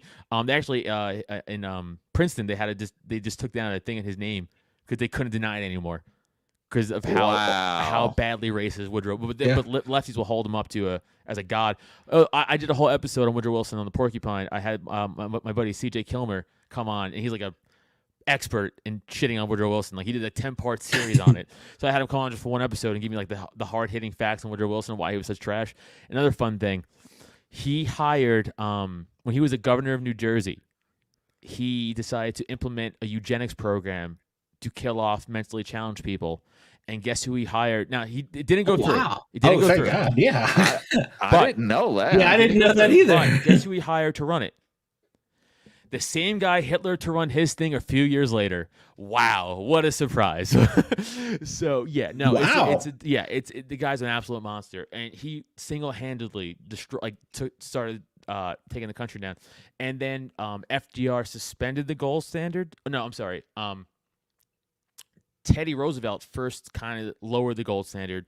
Mm-hmm. FDR suspended the gold standard. Nixon took the gold standard. And that's what really broke us in 72. So 1972 is the official end of the gold standard of our country, and that's when officially our money is backed by nothing. So from 1972 on, we have nothing back. So we were just printing money, and that's why everything costs so fucking much. Yeah, and that's just economics, and there's no argument against it. That's straight up Austrian. They don't teach that anymore. I know. No. And what year was it when the credit cards came out? It was in the mid 80s, wasn't it? Late like 70s or early 80s. Yeah, I was gonna say like 82-ish, something like that. Yeah, but credit would be fine. It's the fact that it's the printing of money that's the issue, right? Yes. So it's like, because here's the thing: if there was no printing of money and inflation, I would still just owe you money, like the bank, like or whatever credit card. Like that doesn't change anything. So credit isn't what hurts as much. It's all the other stuff around it that hurts. Like the government involvement in credit hurts. Correct. Yeah, and if you taught people how to use their credit properly. Well, keep the population dumb, always reliant on you. That's why they love welfare and stuff like that too. Keep the population subservient to me. You need me. I'm daddy government. I have to give you life. People like the libertarian 101 argument against us all the time is like, what about the roads? And it's like, yeah, no company could figure that out. Like, I've seen better roads in Fallujah, Iraq than here. Like, what are you talking about? Like, I know. There's no reason, and this is what I tell people all the time. Like, you guys have to understand, when the government is solely in charge of anything, there is no incentive for them to do a good job. In fact, there are laws in place where I can't sue the city for damaging my car from a pothole, even though I'm forced by physical gunpoint to pay my taxes. Because if not, people will come to my house with guns and pull me and take my rights from me and put me in a goddamn cage because I didn't pay the government their share. But if I go, did you fix the hull? They come, nah, man. Fuck you. You go, oh, okay. Well, cool. So just not going to fix my car? They go, no, you can't even sue us over it. And I go, oh, okay. And this is my argument against it again. Remember a few years ago, one of Domino's brilliant campaign ads was they were just fixing potholes and putting their logo on it for free? Yes, I do. That was big up in DC too. Yeah. There you go. That's how you solve the road. Like, you just have private companies go, oh, I'll tar the street if you could let me put my logo on it. And you really care if Domino's is on the street if you don't got to pay for it? No. But here we are, paying taxes like assholes, Yeah. They go up every year. So. Everything should be incentivized, and the government has zero incentives to do a good job. Just everybody needs to keep that in mind. They don't have an incentive to do a good job. Zero. Yeah, well, you make the rules. You can do what you want. So yeah, Exactly. absolutely. Yeah. Well, Absolutely. what's sad is they have a budget, right, every year, and they have to spend that money to get more justify money. their existence. Yeah, Yes. I know. I hate that. Yes. Well, we had a surplus. Okay. What about me? You know? Yes, that is correct. It's again that this is again, and people, especially this is when I such shit on the right a little bit. All the Trump people are like, I go, hey guys, Trump started the inflation. You know how? Stimulus checks. Oh, that's what starts it, because it's money backed by nothing. You're just giving us money. There's nothing there. And we're going to give you more because you didn't spend it. And Wait, then what? they turn around and they gave us American citizens struggling to, remember, they told you couldn't work. I did not want to work. They said, no, I'll put you in prison in some places if you go to your job. But we'll give you $1,200 for the 2 years we made you on, but we'll give Ukraine $100 billion. Yeah. Or if you're in public safety, don't take the shot. You're fired. Yep. That is actually true, ladies and gentlemen. And I got really bent out of shape, and I got almost documentation of counseling on it. I said, okay, wait a minute. We can say my rights, my body, but yet it's okay to jab a needle in my arm. Right. And again, everything we've said about that is also true now. Oh yeah, absolutely. Now it's the mainstream science, right? Everything we said 3 years ago, I was like, this is bullshit, right? It's now is just common knowledge. It's a joke. But they're still going along with it. They're still going along with it. Because it just blows me away. From what I've learned dealing with politics, and I'm also like involved in libertarian. I'm not just like someone who just talks shit on a podcast. I'm actually involved in the Libertarian Party. Like I'm involved in my local party. Like I actually do stuff. Like I go to like conventions. Like I care. So getting involved and speaking to a lot of people are brainwashed, and that's yes, the they answer. are. And that's, yes, they are. And you want it to be something else, and I'm telling you, it's not. That's just the answer. They're just brainwashed, and they are tribal, and Trump, the whole Trump fiasco, that whole broke people's brain, and it dug people into more tribalism. And people will just not apologize. They won't look back. They just go, "This is what I've been told," and my religion is CNN. And I'm gonna tell whatever CNN says is gospel, and they'll mock religious people, but their religion is Fauci and fucking Rachel Maddow. Yep. You know, it's like it's the same shit. But I believe more in God, so it's like, and you're all evil pedophiles, honestly. So like, why am I listening to you tell me what to do? My genie in the sky told me what to do. Exactly. I don't value your opinion. Like, you know, I don't value your opinion. It's just it's an attack on us, and I'm not stupid. And you're not gonna the pandemic amnesty thing got floated around a little bit ago. Like, hey guys, you know, maybe we should be no. Never let them forget what they did to you. Never, ever. In fact, mock them openly. Make them feel like shit. I do. Yeah, you should too, because they did to us. Mm-hmm. This isn't like. Oh, and I last fall I went to up to Vermont. And they didn't have mask laws, so I didn't have to wear a mask in the store or whatever. And I get this lady who stops me, and we were in like some little grocery store, and she's like, "Where's your mask?" I'm like, "Well, the state law doesn't require I have one, and I'm not sick." And she goes, "We were supposed to have a mask." So she jumps on me, and I just stop her. I'm like, "Wait a minute."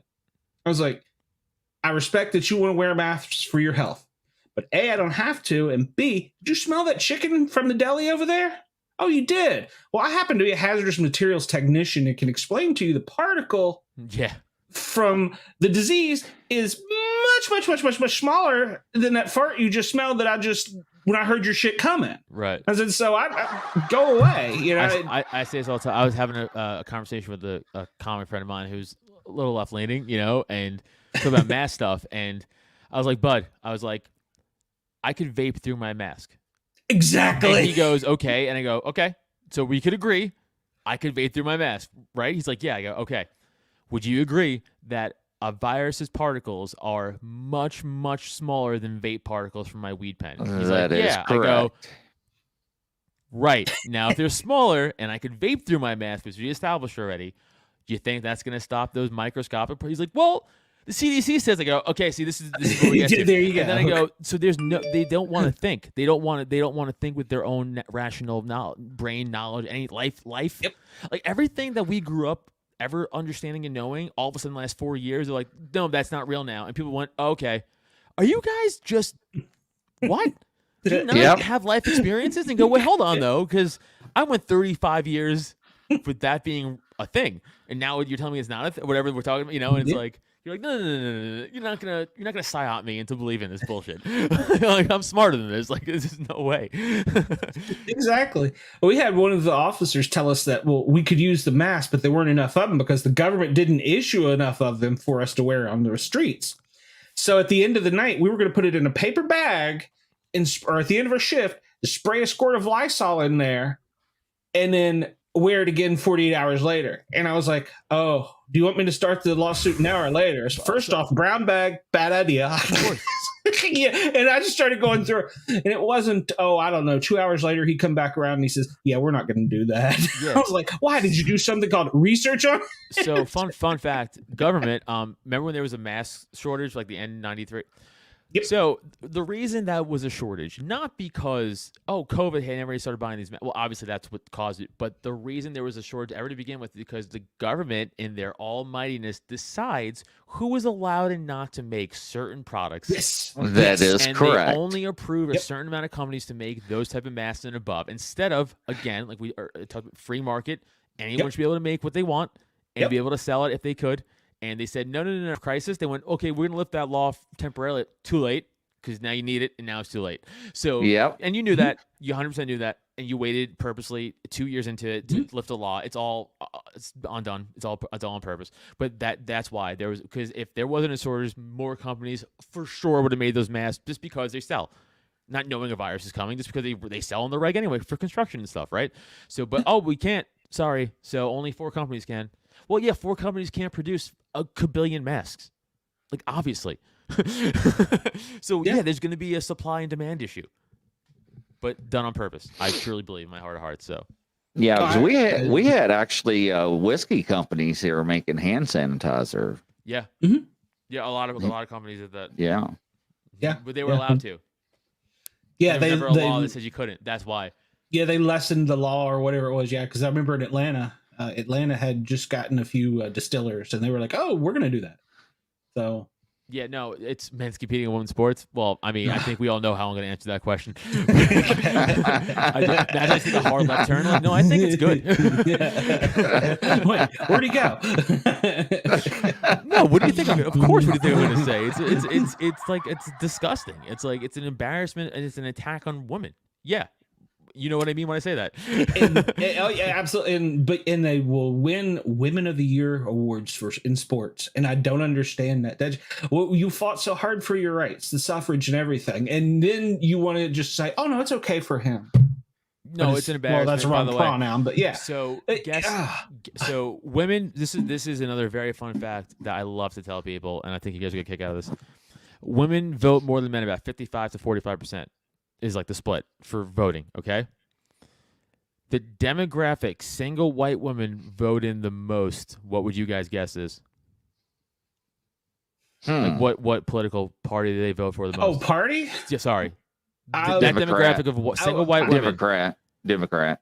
I'm in Atlanta, so I'd probably have to agree. Yeah, it is overwhelmingly, by the way, left. Yeah. Then they turn around and complain about who's in charge. And I go, hey, yes, they do. Dummies. Yes, they do. You guys put him in charge. You employed him. You actually vote more than we do.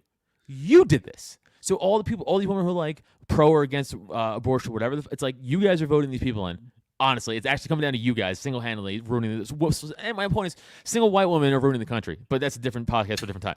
So you can talk about Oh Lord, just don't say old white people need to die. We'll be gone for good. So. There's no issue there. They vote right. I vote libertarians. It doesn't matter. I vote. It's a loss for me anyway. It's self-defeating. So. Yeah, it doesn't matter. I'm not gonna win. But yeah, so they vote the most in. And that's it, what we were saying right before that. What the fuck was that? We're talking about women's sports. Yeah. Right. So, no, it's very obvious. Like, when they just cannot compete with men, and for a fact that if you're a man and you transition, and this is again scientifically a fact, your bone structure doesn't change and your muscle mass doesn't change, even though you get estrogen and stuff. It doesn't matter. You still have a man. In fact, like when you die and you wither away to skeletons and they dig your ass up 9,000 years from now, they're going to look at your pelvic and go, oh, this guy was here. That is correct. Yeah. Yeah. Why is that? Not because estrogen doesn't morph your physiology like that. Like you still have the same. So that's like if Barry Sanders was like, I'm a chick now, and then just ran for 50,000 yards in a women's league. Exactly. Like, you know what I'm saying? It's like, you're not going to stop him. Well, I play disc golf. It's one of the only sports that an old man like me can enjoy. And that was a big thing here in the past couple months, is that they had people transitioning and the woke crowd's like, well, we've got to let them. And it split the whole disc golf association up because they were like, half doesn't want you to, half wants you to. And so they finally had to make a ruling on it. Here's what really bothers me the most. Like, it's combat sports stuff. like football or hockey or like fighting, like that's where it bothers me, or because more so than like, let's say disco, even though it's annoying, you're like, what are we doing? Like, but it's like, but like no one could get hurt. You know what I'm saying? As opposed to like, we've seen males transition to female in MMA and just fuck chicks up. And you're like, what are we doing? This is a guy beating up a woman. Like, it's not even entertainment. Yeah, it's like, well, why? It's like because he has a male structure. It doesn't matter. Like again, that's science. Sorry. Oh, you guys believe in science so much. Apparently, trust the science. Well, trust the science. It doesn't change.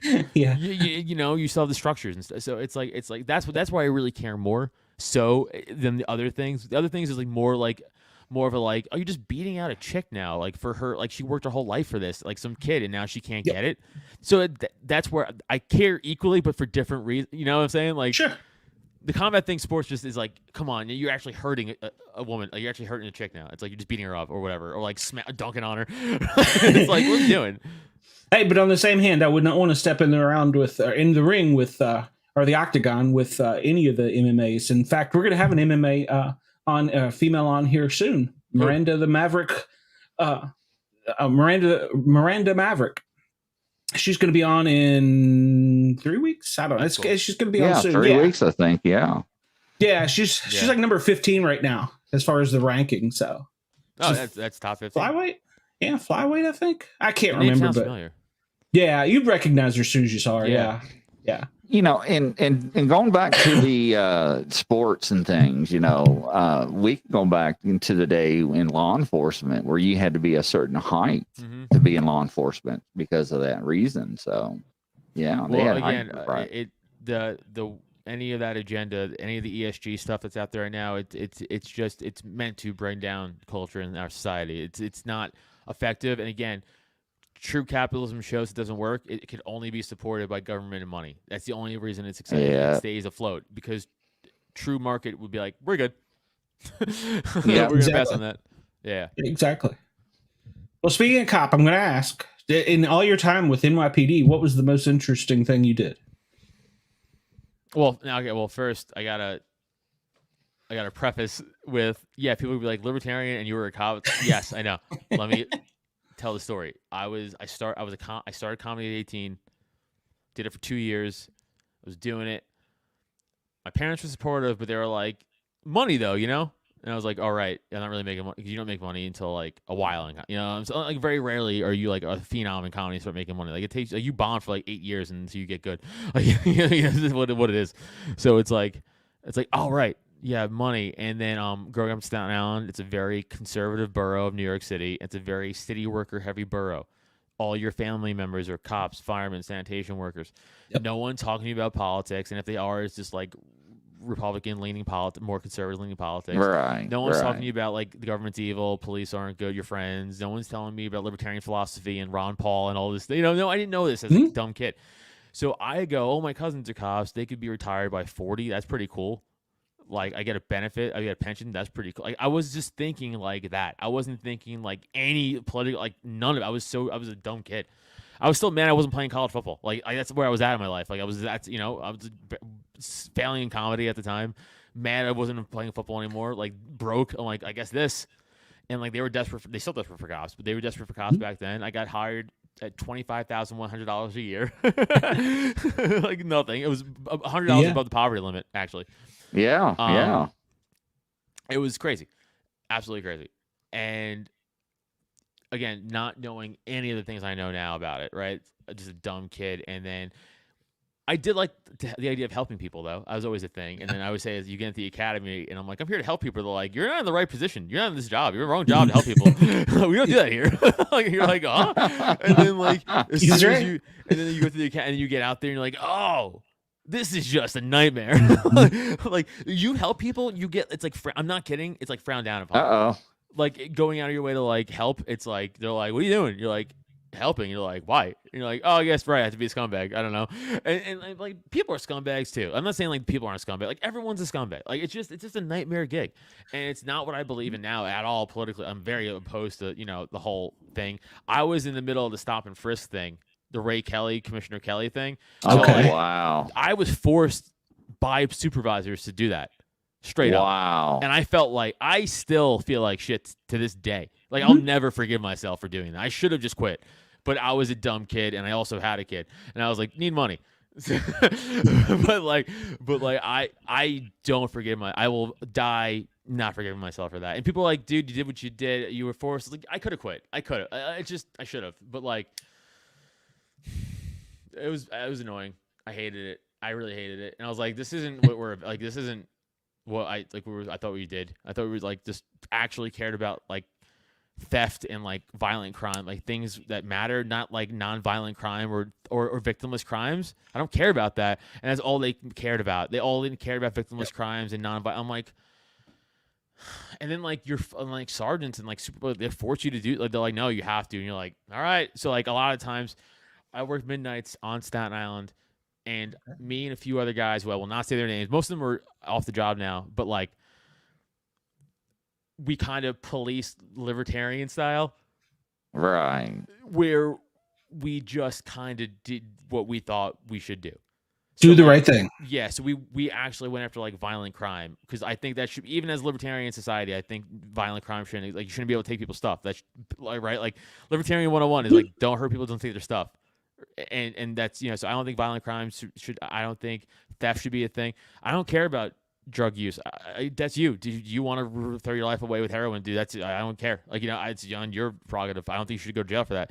I don't agree with sex work. Like, I don't think it's morally good. I don't think you should teach your kids to do that, but I don't think you should be in prison for it. Right? Like, I don't think you should go to jail for that. So we would just be like, all right, violent crime, stuff like that, and we kind of stick to that. And then I, you know, got out eventually. And then I've been doing comedy the last 10 years, but from 26 to 36. But believe it or not, crazy story though. Yeah, let's hear one. I almost got stabbed. Oh God. One time. So like I said, I worked midnights, and we were supposed to be done around like 7:10 in the morning.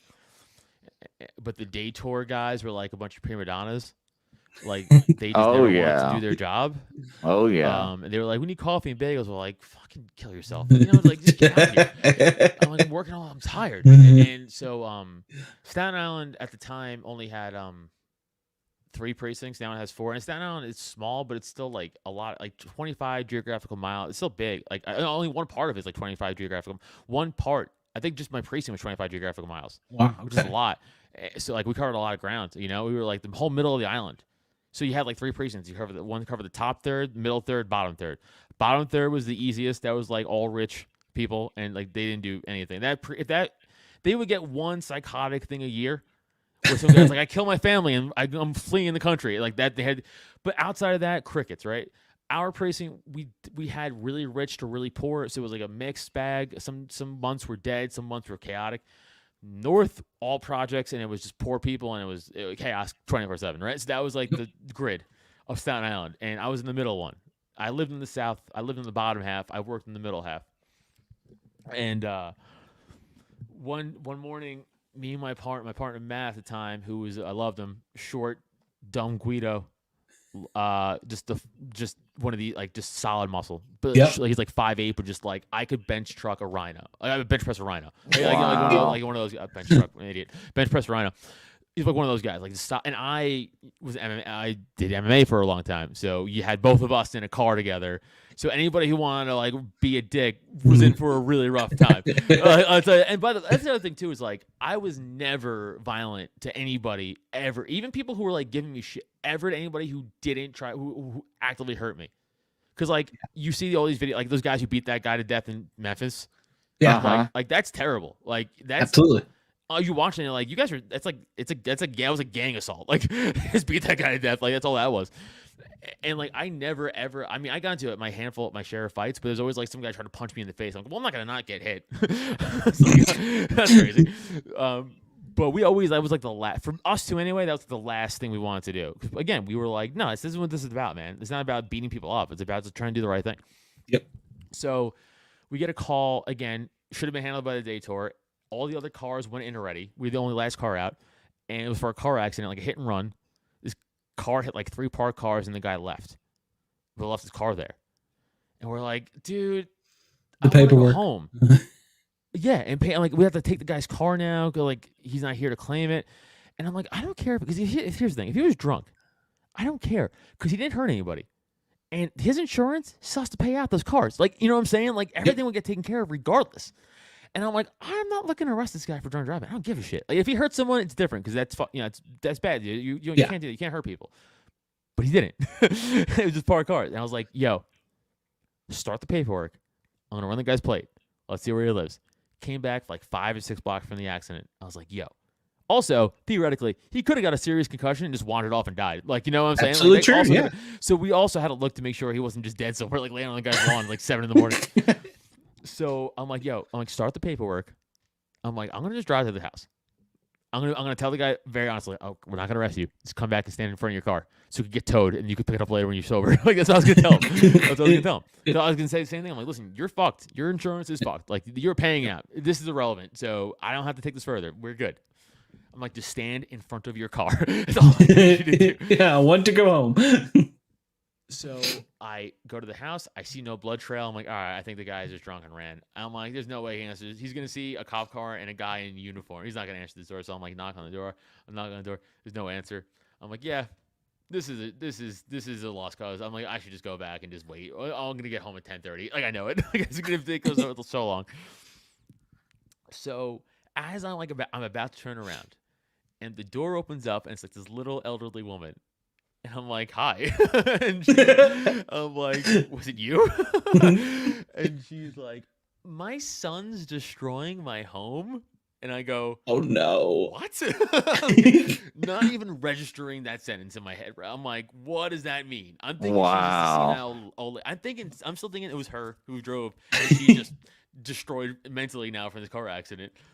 And I'm like, lady, I don't know what that means. And she's like, my son's destroying my home. I go, what does that mean? And then because the door's like kind of closed, it's just like she's like kind of holding it, you know, like a crack. And she goes, then I hear, Mom, move. And she pulls the door open, and it's this guy. He's like 6'4", like 250, not in shape, but like still a big dude. And he has this giant knife. And I'm like, oh no, that's a knife for sure. And he's running. He's not running at me, but like sprint walking at me. He's maybe 25 feet, which is not far. Yep. And I went, here we go, ladies and gentlemen. Like, do I just kill this guy? Like, do I shoot him at his door? Like, and I was like, you know what? I just backpedal down the stairs. I didn't pull my gun out. I just backpedal down the stairs, and I got to the sidewalk, and he stops at the stairs. And I'm like, all right, this could go great or sour really quick. Yes. So like he's getting on the radio, and I'm like, it's funny because like the morning tour and like everyone's still kind of talking about other stuff. And I'm like, my sector was so how our things worked. It was your precinct and then your sector, and it was a 1-2-3 precinct, the 1-2-2 precinct where I worked, and the 1-2-0 precinct. So it would just be like 3 whatever, 2 whatever, or 0 whatever, right? To abbreviate. So we were 2 Charlie. Okay. And I was like 2 Charlie, and then they were like ignoring me, and I was like 2 Charlie. They were ignoring me because you want to yell, you want to stay calm, right? No. And I was like, all right, I'm just gonna say it over there. I was like, 2 Charlie, I have a guy on gunpoint holding a knife at me. I was like, I need other units here now. And then everyone's like, what? Like, I just hear like, what's coming over the radio? I'm like, yeah. I give the address. I'm like, now. And then we're like, oh, but now they're fighting morning rush hour traffic on Staten Island, which is a nightmare. It's congested. And I'm like, we were also on the border of my precinct on the 1-2-3, so we were far away. We were like on the border, so we were far away from every precinct. It was just us two, and Matt, my partner, was 6 blocks away. And his radio, I know for a fact, and this is proven to be true, was almost off because Matt was always used to like to sleep at night, and I used to stay off the whole time. And I was like the radio guy. So Matt probably never turned the radio back up, so he had no idea what was happening. No idea. No. So Matt's down there just writing away, and I'm like, "Hey, man, you're not in trouble just lying through my teeth now just to get this guy to throw the knife away, right? Because I don't want to have to kill this guy." And also, in the back of my mind, I'm like, I'm confident in my fighting ability where this guy is drunk, and I'm pretty sure he doesn't have 12 years of MMA like I do. So I'm going to bank I could beat the shit out of this guy pretty easily. But with a knife, I can't. I'm not going to take that chance, right? Yeah. So he's like, fuck you, kill me. I go, Nah. I'm like, we don't want to do that. I'm like, I don't even have my gun out. Like, look, it's right here. I'm like, it's here. I'm like, just throw the knife. I'm like, we'll talk, dude. We'll talk. You're not in trouble. He throws the knife in his bushes. I was like, no way. I am a negotiating hostage hero. I'm like, promote me. I'm like, I'm a genius. So I'm like, dude, come on down. We'll talk it out. He starts walking. And I'm 6 feet. He's 6'4". He's walking. I'm like, hey, man. I'm like, can I cuff you for our safety? I'm like, you're not in trouble. He goes, okay. I go, no way. In my head, I'm like, there is no way. I am a god. I'm like Billy Crude up and like almost face like I'm a golden god. Like standing on the top of the pool deck. He gets on his knees. I cuff one hand. That cuff must have triggered him. And then he went, you're not taking me alive. And I went, no.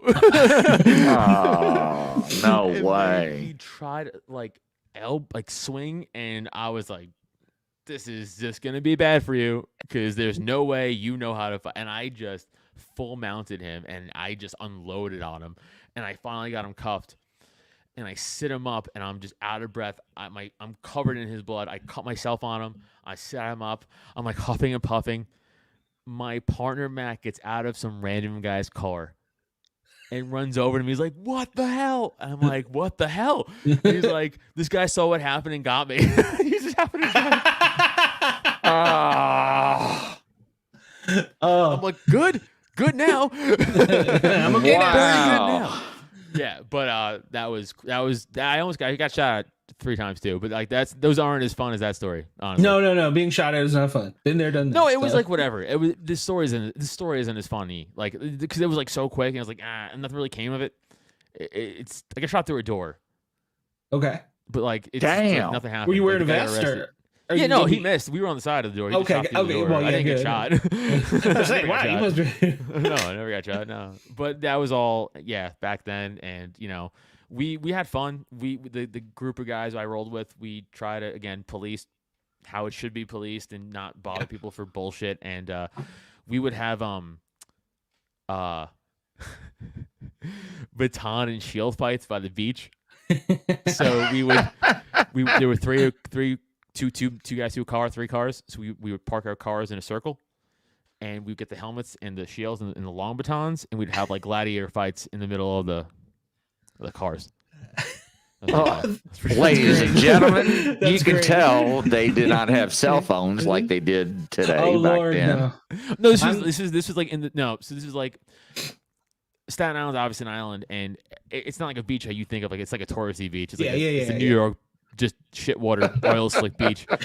But they're like if you drive like past a certain like down some back roads and like drive over some shit and like through the woods and like there's paths, like you could get to like the dunes where there's literally no houses. There's just the ocean and this dunes, and like you would have to know we were there or have to physically know that exact route to get to. Like it was very secluded, and we would just do it there because we knew no one would find. One day though, some guy was walking his dog and he was like, "Wow," we're like, "Ignore this, just go."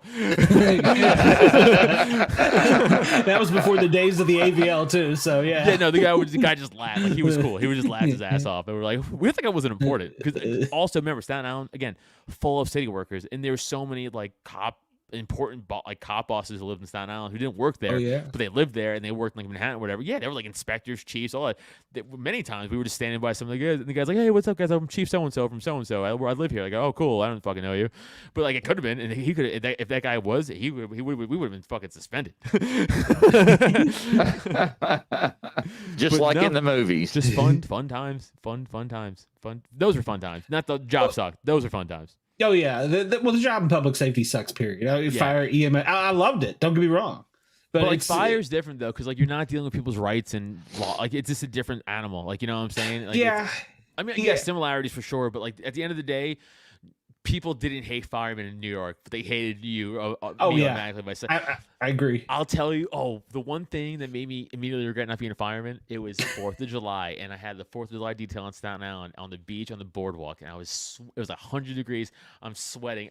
I was there 15 hours, and it's nighttime finally, and I'm still there, and there are fireworks going off, and all there. I'm just on the board. Me and my partner just sweating, being like, I want to kill myself, and they're. Fireworks going off in the background, and there's firemen sitting on their fire trucks being like, ooh. I'm like, fuck you guys. I was so mad. I was never more mad in my life, I think, that day. Yep. Oh, there's a big rivalry there. Yeah. I was like, wow, what a mistake I made.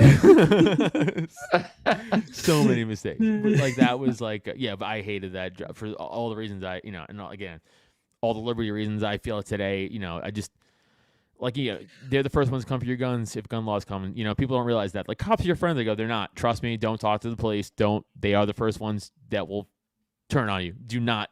Just can't. You can't trust any government official. Sorry. And my uncle, I get it. Oh, my brother is don't care. I do not care. Coming from a former one, I'm telling you, don't trust the cops. Don't talk to them. You'll get if you're innocent, you will be guilty. They'll talk you into it. Oh yeah, and I just actually watched some videos on some things about the way they twist things, and I mean, I still believe there are some good ones out there, and that are like I was trapped in the job. The problem is, it's they never. This is true. They never turn on the bad ones, and the way the system is set up, it doesn't matter.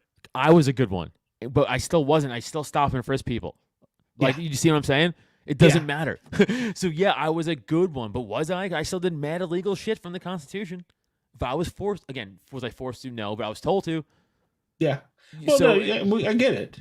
It's like I said, the jab. You got a job. You got to pay for your meals. You got your house, wife, kids, whatever. Like shit. I wasn't right, and it's not justified. Like I will never justify it. I never. I'm not even asking for forgiveness from those people. But like, I just know if you were ever. Sorry.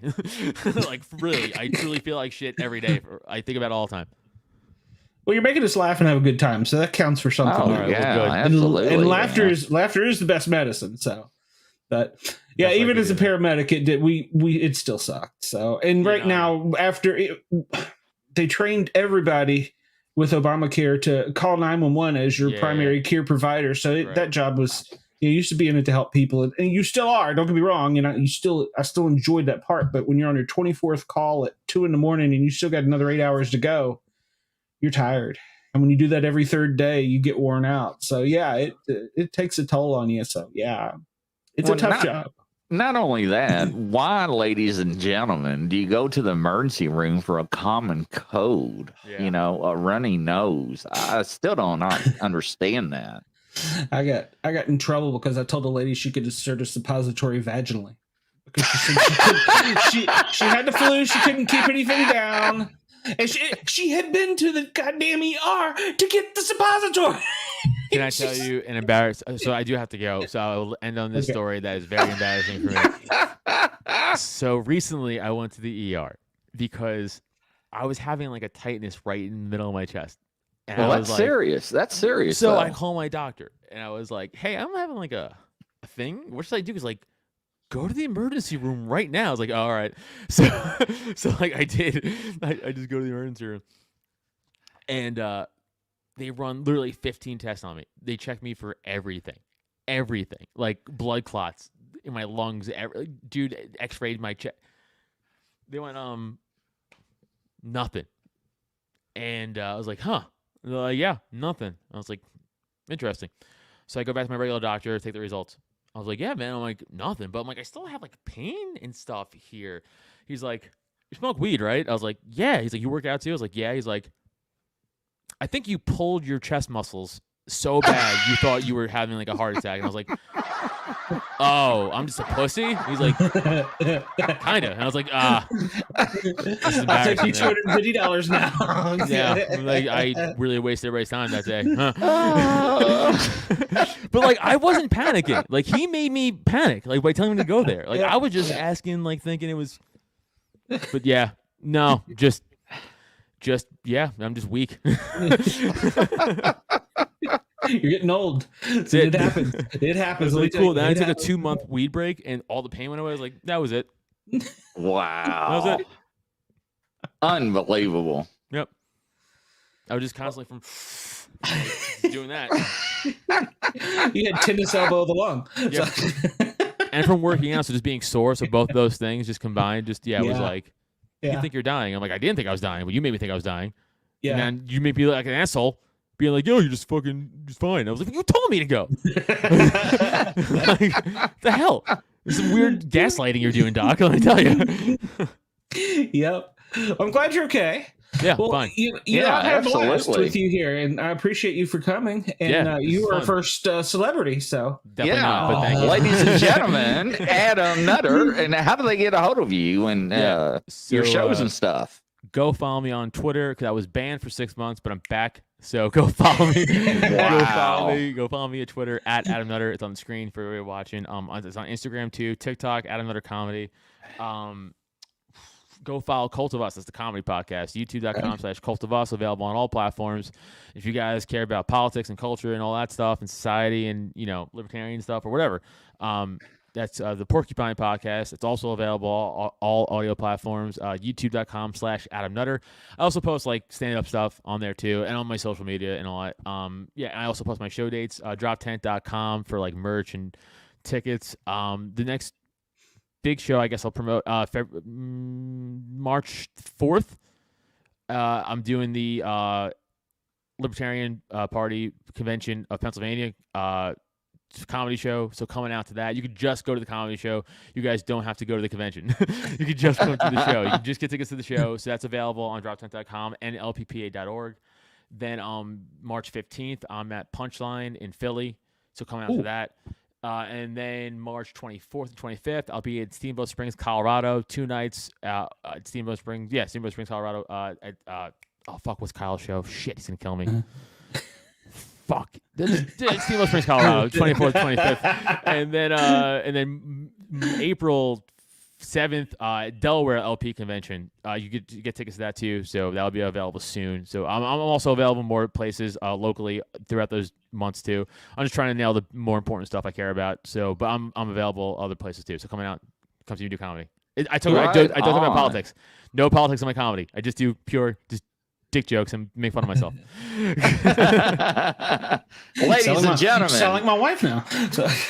Adam Nutter, man, it was great to have you on the show, sir. Thanks, brother. Appreciate it, and hopefully everybody go out and support them. Yeah, more welcome. Come on anytime. Thank you, boys. Thank you, gentlemen. I do have to go, but thank you very much. All right, you have a good night, sir. Take care. Bye bye. Man, I tell you what, man, I tell you, unbelievable. That was great. Yeah, it sure was. It was great, and the time flew by. My chest is hurting from laughing. So I wasn't expecting the little old lady at the door. No, I was not either. Adam shows in Colorado. Jamie just said so. That's okay. You missed the show. You can go back and watch it. We got links everywhere. So yeah, it's broadcasted all across the world. Coast to coast, around the world. That is correct, ladies and gentlemen. Flat Earther. Yes. And then tomorrow, I will have it out on podcast, hopefully. Yeah, we are. Our show is. We're really proud. It's really taken off more than what we expect it to be. It has grown and is going across a lot of platforms. Thank you, ladies and gentlemen, for that. And thank you for the admins and moderators and all the Facebook groups. Thank you, everybody across the world that's broadcasted it and their platforms and in their media groups. I greatly appreciate you letting me posting it there. Thank you. Thank you. I know you're going to watch it when you get up in the morning because I know you're sleeping right now. So thank you. It was a nice show. He was funny. I liked him. I really did. And, the truth is sometimes funny in itself. So, I mean, if you think about it, I said, you can't make the stuff up, like I said, about we're going to snipe cattle from helicopter. You can't make it up. Yeah, right. I mean, come on. So, and we're shooting birthday balloons out of the sky. I saw on Facebook or somewhere somebody had a picture of the Goodyear blimp over one of the games. Yeah, and it had "Don't shoot me, don't shoot me down." And I also saw somewhere somebody posted all balloon rides have been canceled temporarily. So, yeah, I will not get in a balloon. Sorry, ladies and gentlemen, not at this time, especially with certain people in office. So, but yeah, absolutely not. Excuse to shoot something. Well, but talking about last week's show about the 21-foot rule, you know what I'm saying about the knife? Yeah. See, firsthand experience. So yeah. He didn't even know we talked about. Well, I don't guess he knew we talked about it. So no, that's pretty crucial. Yeah. So, and he was lucky to get out of that situation the way he did. So. Well, especially with this training. Yeah. Absolutely. Well, yeah, with the advanced training, it helped him a lot. So he was lucky to get out of that because a lot of times it don't go that way. So. No, not at all. But every now and then, something's just looking out for you, I guess. Oh, yeah, absolutely. So, I mean, it's very rare to have somebody that's got that kind of experience in law enforcement and actually being a comedian like he is and a semi-pro football player. That's a good mix of combination there. So, yeah, it was an honor. I enjoyed it. I did. We're going to have to book him again. Just come back and keep us on our toes. Yeah, I think with any of us in public safety, you have to have a sense of humor. And of course, like he said, in a comedy, I couldn't stand up in front of that many people and talk. It's a wonder I do what I'm doing here. So, but I love it. I love to talk. Oh, it's not that I don't mind talking; it's doing it in front of so many people. So, oh no, yeah, I couldn't do the comedy. Merrier. Yeah, no, I'm not a public orator, so I am. Yeah, you're lucky to get me out of my shell enough right here with this. So, yeah, so I think though being in public safety, it does blend us. It does blend somebody in public safety well, especially if you really have a good heart. That's the other thing. It blends well because you can almost do. I don't want to say anything, but you can mix into society. You can mix in with the doctors, the lawyers, the poor person. You can relate. I think that if you got a good heart and you're in public safety, I mean, he's right. You are forced by your superiors to do stupid things sometimes because they're forced to do stupid things because they're forced to do best. It's like the shit rolls downhill. So, I think that we lost Andy, I think so, but yeah, I think, well, either that or he stopped counting. So maybe that's it. So, but that reminds me of Oliver North. Remember him? Oh yes. Yes. I guess that's showing my age. Oliver North. He was what was his rank? It's general. Yeah, I think so. Yeah. No, colonel. Colonel. He was just under general. Yeah. Yeah, so ladies and gentlemen, Oliver North, you can Google him. He was very in the news when I was younger. He was in a lot of hot water, but he was in hot water because he was ordered to do things, and he was in the service, and he fulfilled the orders, and he said, I had to do it. So. Yeah. Yeah, sometimes it sucks. But yeah, it's the truth. Military public safety. So, but at any rate, so we've got just a few minutes left, I think, don't we? I lost track of time. Yeah, we do. So what's going on next week? We got going on. Well, we're gonna go back and visit East Tennessee again. We're gonna have. All right. Miss Hanya is gonna tell us she has some property in East Tennessee, and there's quite a few big feet there. No way. Yeah. Really? Yeah. Mm-hmm. So she's going to be here and she's going to tell us her experience. I don't want to speak for her, but it sounds from the way I've talked to her and I've heard her before on other shows, talked about the fact that basically she grew up around them. I mean, not that they were like cohabitating or anything, but the presence was known. So That's kind of unique, and especially since it's so she's actually coming forward and speaking of her story yeah. Wow, that's impressive. I said she wasn't raised by Bigfoot, but I mean, it's family property. It's been in the family, and so they've had them on the property as long as she could remember. So it was it was normal to her. So she'll be here. I'm hearing a lot of that lately of people in generations, grandparents, or grandchildren coming forward and saying, hey, it was kind of a normal that we knew about them and we didn't think nothing of it. We just left them alone and we didn't go in that part of the woods, we were just told to just let them be. So, and then, and ladies and gentlemen, they didn't think nothing of it. And I mean, to me, that's crazy. So, yes. Somebody said Iran Contra hearings. That is correct. Oh, with Oliver North. Yes. That is correct. Thank you. I knew somebody out there in La La Land me and give me a fact check. I appreciate that. And then in 2 weeks after that, my good friend Jessica and my teammate Trey will be on the show, and we're going to look into a missing persons case. Now, ladies and gentlemen, I want you to listen to this because this is very, very interesting, and this is going to be a very big show.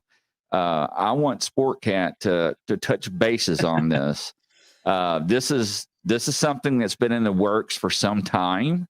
It has not been announced. He has been back in the back pedaling, working on this with psychics and mediums, professionals. And go ahead and explain just a little bit about it. Give them a taste of it. Yeah, I'm not going to give the whole case away, but it's a case that, once again, I'm going to rely on my public safety background. I've chosen a case that there's some persons that are missing, and they, to this day, have never been found. And there was a lot of, I don't want to say it was a lot of mystery around them disappearing, but they were just there one minute, gone the next. And so I wanted to see, it's been 3 years now. Now there was a big search party though, right? Oh, yes. Oh, there was a huge search party. Yeah. Yeah. It's been many years now. Well, I'll say 3. And to the best of my knowledge, the case is closed. But, it would be nice if we could just give some answers to the family. And so when I first thought of this, I thought, well, I like to do this show because I want people to realize that there is, as he said, there's a person behind the badge. There's a person out there. And so I might not be able to do anything for this problem, but if we could find some answers and get some resolutions or closure to the family, that would be amazing. So I went out online and to many of the different chat groups and forums, and I put out there, hey, if anybody wanted to work on a missing person project and you wanted to get on the podcast with a group of, I'm going to have a psychologist, I'm going to have remote viewers, I'm going to have psychics. I don't even know the different ways this is going to be looked at and what kind of information we're going to get. I've got some of the data in already. So it's going to be very interesting.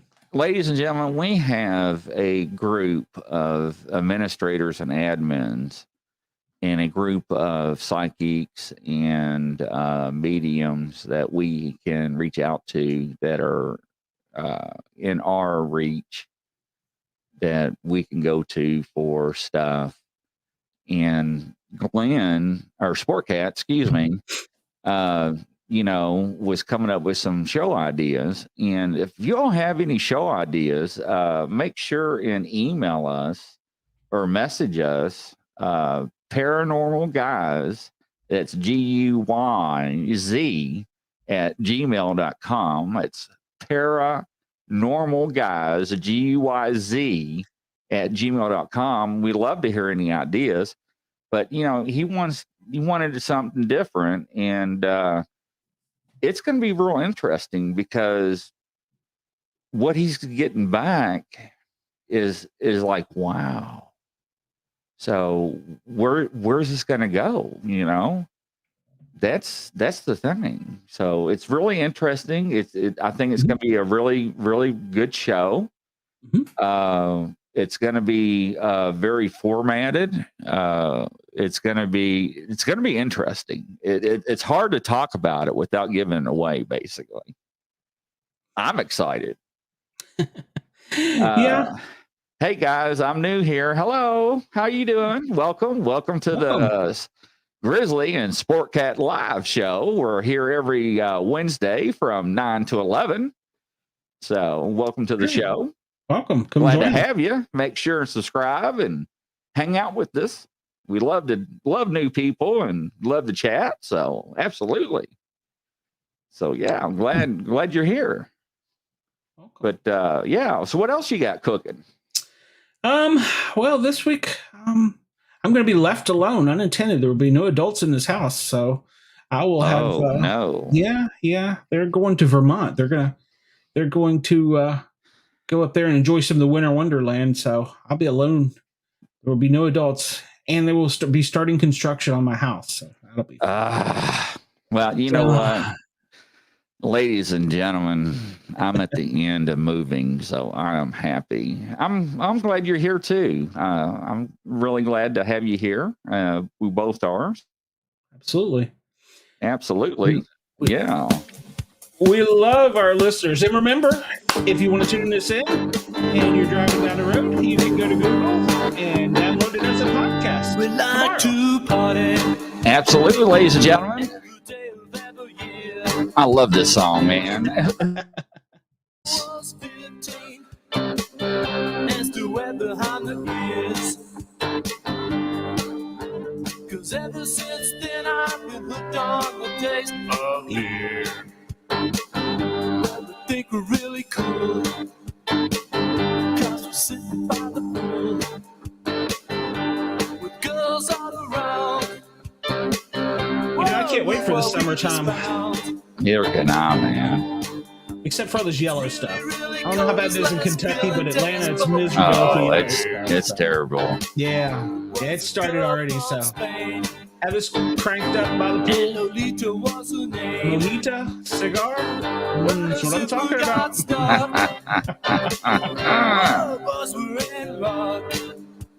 Ladies and gentlemen, thank you for tuning in tonight. Unfortunately, it's that time.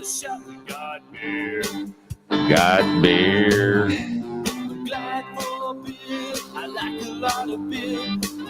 Every Wednesday.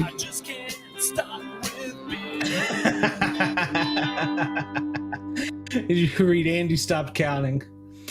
So, and hopefully next week Andy will have something to brag on. 1, 2, 3, 4. Yeah, right. I'm glad I wasn't sending him a coin for that.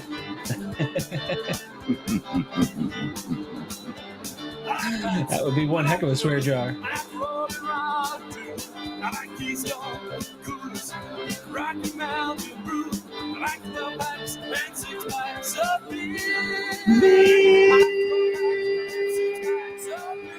Well, there went our new listener.